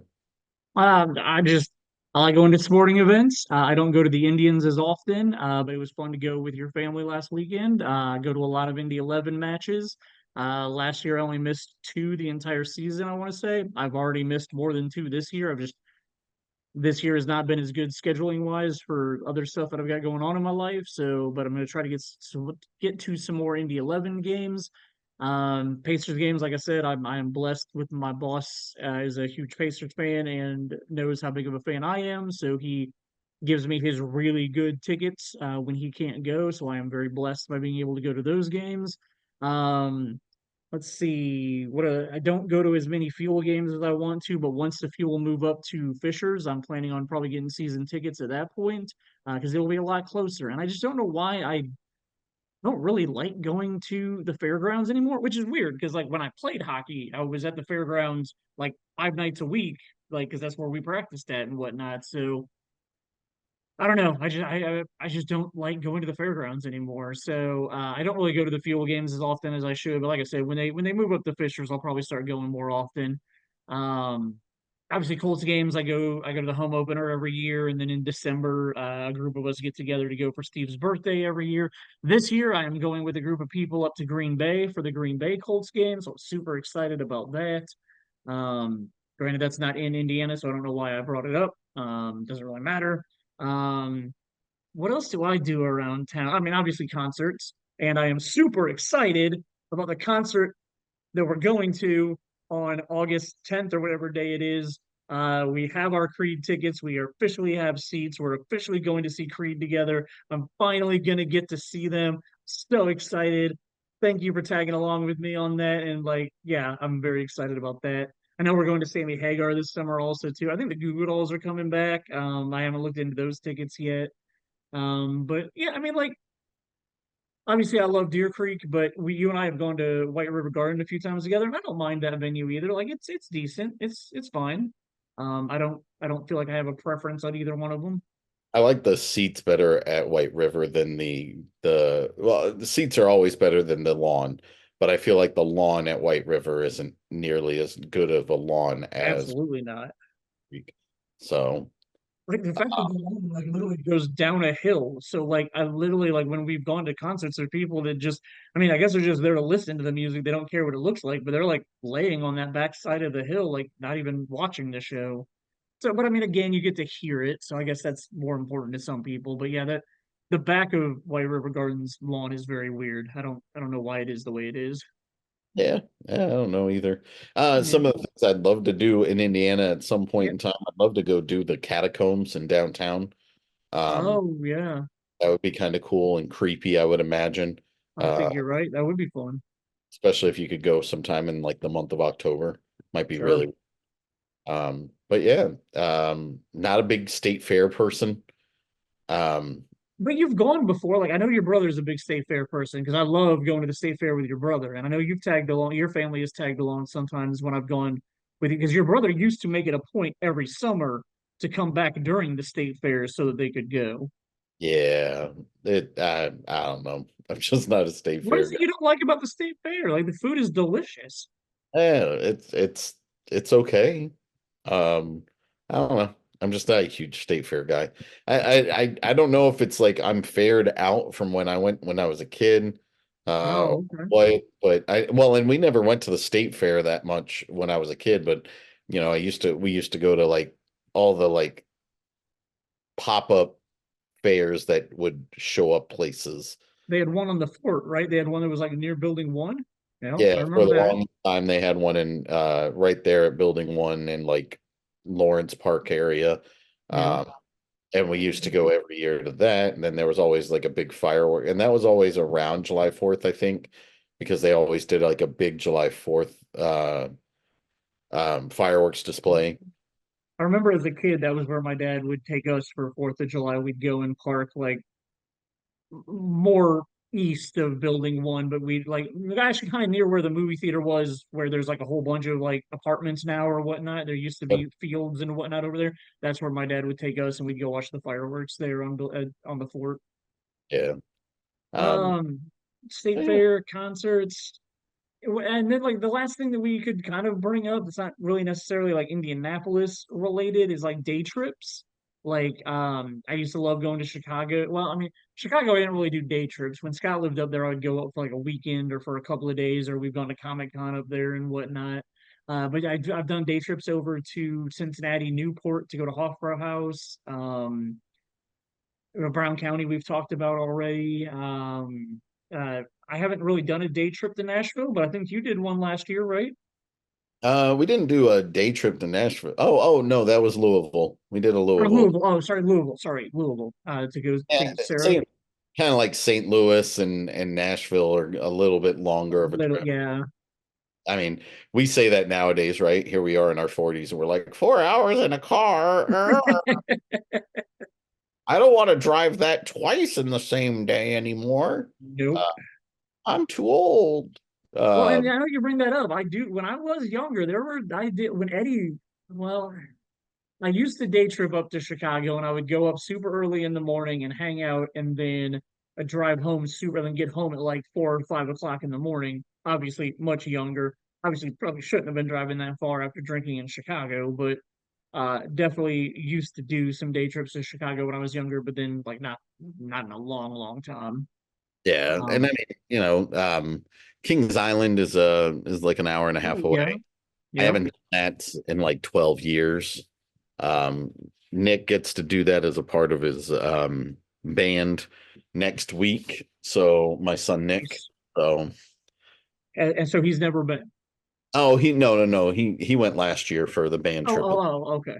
Gotcha. They go once a year. So Cool. but yeah, they get like a charter bus and they get to he can pass out on the bus on the way there and the way back if he wanted to. So, like, I know you're a huge roller coaster person. Why has it been so long since you've been to Kings Island? Just time. Like Okay. it's not like I don't want to go, but it's also, the last time we went, Chris was really, really young. Chris was probably not even a year, wasn't even 6 months old, probably. Oh, And wow. and yeah, we went and we rocked it out. And I want to say we rode something like 8 rides, and I threw up like 6 times, because of the fact that like that was when I finally started to figure out like my vertigo and stuff. When Uh, so but yeah, I'm up for it. Kings Island. I'd go back in a heartbeat.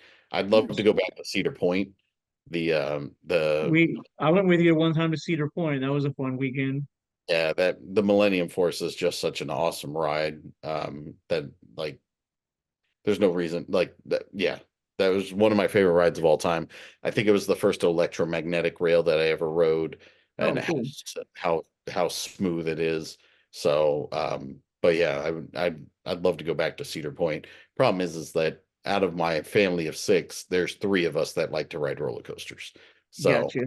it's kind of silly to me that we'd go all that way, we'd spend all that money for Sure. three to have a really good time and everybody else to just buy really expensive food.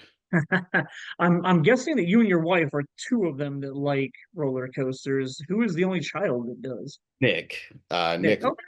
Nick loves thrill rides, but everybody else is Awesome. just blah about everything as far as Gotcha. so they're fine with the kiddie rides, but like I was they gonna say, won't. like, they're fine with stuff in Disney, right? Well, like the last time we went to Disney, the three younger ones, we kind of faked them out with Guardians of the Galaxy, and then they gave us so they weren't going to ride any more thrill rides like the entire time we were there, which just annoyed me because it's like, again, you pay all that money for them to just literally walk around and eat expensive food. True. Uh, Very, Ride very true. a couple of rides because every time you'd be like, "Hey, let's go ride that." No, I don't want to. So yeah, it's kind of a silly. One of the reasons why I enjoyed the trip we did in February with the guys, Oh yeah. more was because I didn't have to deal with that aspect. But who knows? Maybe my kids will be different once they get a little bit older. Could Um, be.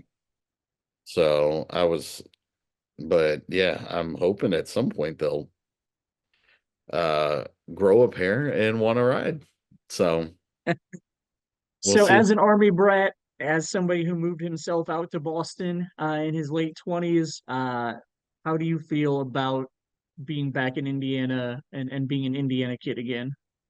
Um, I, this is pretty much a perfect place to raise a family. Uh, I there's obviously there's stuff no matter where you are that's not great. Sure. And ideals and things like that and all sorts of different stuff that you might not 100% agree with.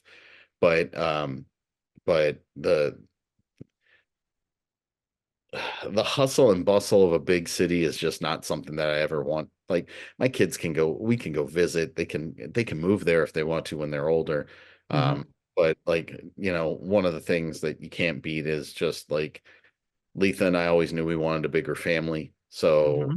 that being said, once we had our first kid and we knew that it was going to be hard to afford one child, Out being there.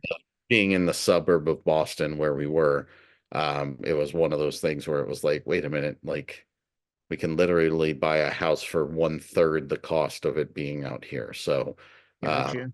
so it made more sense financially to come back home here to Indiana. Um, Being the Army brat that I am, it's really weird because I always, I understand people wanting to move, but like, and it might just be because of the fact that we moved so many times and I don't know my cousins very well. I didn't get to know my aunts and uncles, my grandparents very well until I was much older. And I only really got to know one set of grandparents.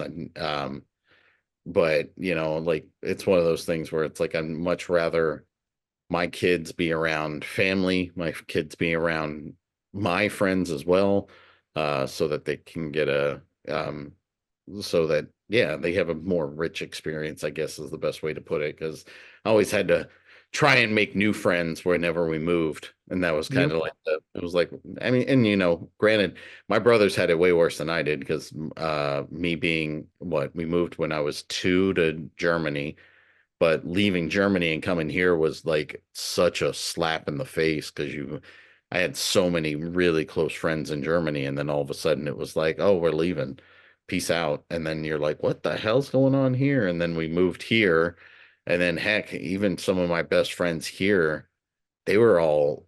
It's kind of weird because like you're an army brat, Yep. uh, Lee's a Navy brat. Tony's a Air Force brat.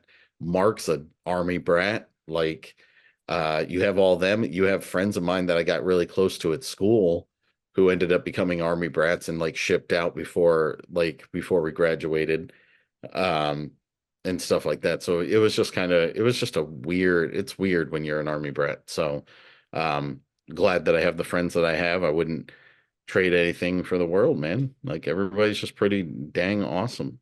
So I'm a lucky dude Very and cool. love being in Indiana. We tend Good. to put a hell of a show on. We Um, do. we did the Super Bowl here. It was pretty Yep. cool. We just Uh, did the All-Star game.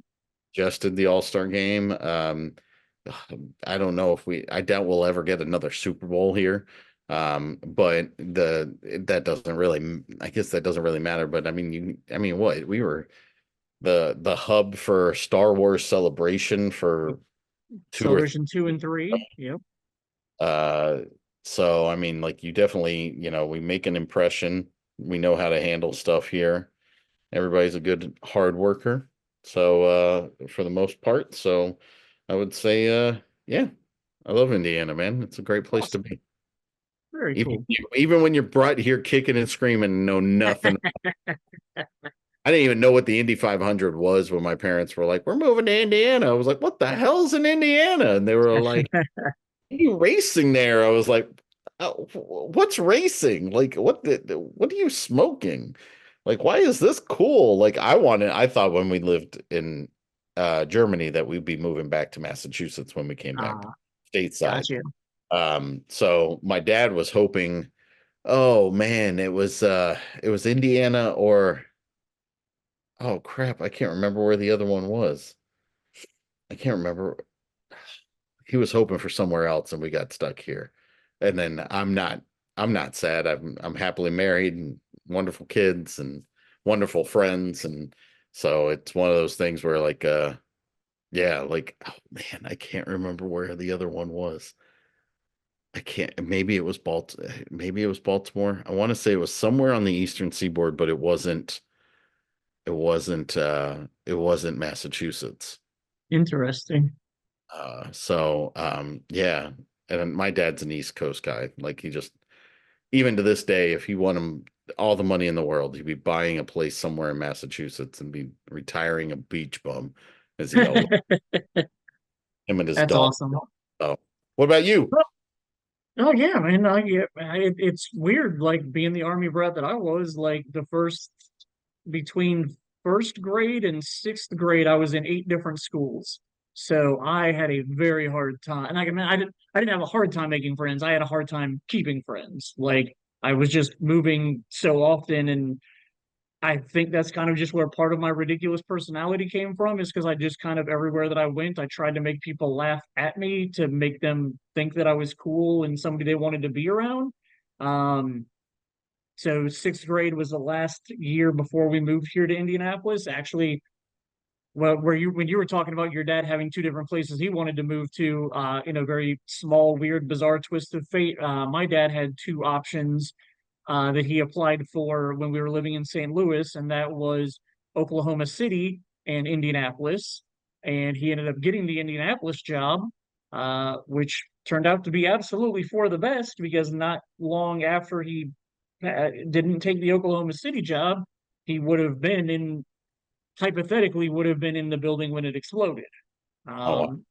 So yeah, that's always one of those weird life worked out for the best at that point. Because yeah, that was the Oklahoma City Federal Building or Building One were the 2 places he had applied to when we were leaving St. Louis. But yeah, coming here and settling here, and for the most part, I've taken my time in other cities and whatnot, but I've always kind of found my way back here. And then my family kind of ditched me, and they all moved out west. So I got stuck here and lost the family that I had here, and so I am blessed with friends like you that have kind of adopted me and taken me in, so that I am not as lonely as I should or could be. So yeah, I'm very happy to be an Indiana person. I could live somewhere else, but I think I'd always have to come back here, especially at Christmas time, especially for Shane Day. I'd have to be in Indianapolis. And we didn't even talk about Shane Day. We probably talked about it enough, but that's an Indianapolis tradition every year. But yeah, man, like I dig Indiana. I like being in the middle of everything, kind of. I like having like it's a 4 hour trip to go out and see my brother. It's a 3 hour trip to go out and see my parents. For my birthday, I'm going to New York City, and that's a 2 hour trip. Like it's a 3 hour drive up to Chicago. Like I like being kind of in the middle of everything so I can get to stuff pretty easily. Like I dig Indiana. I'm proud that I've spent now the majority of my life here. I mean, like more than the majority of my life. Since I was 13, I've lived here. So um yeah, I like Indiana. I'm fine with it. I'd obviously love to live in Germany again. Like as an adult, I think that'd be a lot more fun than when I was a kid living there. But I mean, as far as America goes, I don't mind Indiana. I have a lot of fun here, and I enjoy what we do here. I enjoy the friends we have, the group of people that we hang out with, and the creativity that we have done and will be doing in the future. So yeah, Indiana's not that bad. That should be its So in Indiana. It's not that bad. so I'm gonna try to squeeze in a middle of June episode. And you've done an awesome job of giving me content for it. Um, what website was it that put that up yesterday that you tagged me in on Facebook? Um, Nerdist. uh, what was it? Wasn't it the Nerdist? Was it? It was Rotten Tomatoes. Rotten Tomatoes put up a bracket, and there's a lot of movies on this bracket. But they paired up a bunch of movies from 1999 and called it the 1999 Showdown. And I didn't even have to do the work, so it makes it quicker and easier for me. I want to get us a third person on there for a tiebreaker so there can't be a tie, and we will just go through their entire bracket. And 2 out of 3 votes moves a movie on to the next round, and let's do that whole bracket together. I know you're sick and tired of 1999, and you shouldn't have tagged me in that on Facebook. But again, I don't have to do the work to put that bracket together, and so we can just go through it. I didn't get to pick the movies, and we'll just whittle it all down and see what you, me, and the third friend of ours can put together for the best movie of 1999. Because I mean, obviously, anytime I can talk about 1999, I will. So yeah, so I'm gonna try to squeeze that as a middle of June episode, and then kind of got quite a bit of the rest of the year planned out as long as we can stick to most of it. Getting a bunch of our friends on here for the rest of the year that have already done an episode or multiple episodes with us, and just kind of chatting with them about stuff. Like I've started to come up with some questions similar to like our Horowitz questionnaire that people have done before, but different questions that you and I come up with, and just like get to know our friends thing. Because part of the entire reason I ever started this episode or this podcast was to get to know my friends better and to like have to be able to leave a legacy. At the time when I started the podcast, I thought I was going to be dying a lot sooner than I ended up even having a heart attack. But my first heart issues happened in 2020, and it wasn't good then. So I really was like, I don't know how much longer I'm going to be on this earth. I want to be able to, create some stuff with my friends. So we're going to try to squeeze in some episodes before we wrap this up at the end of the year and just kind of talk with some of our closest friends about movies, about themselves, about life, just kind of things about them. So we'll try to start that in July or August, and yeah, that's the upcoming plans. So thank you for chatting with me about Indiana tonight, and we will be back hopefully middle of June with another episode. All Whoop, whoop. right, and yeah, so thanks for listening to us talk about Indiana. It was a blast. We'll see you soon.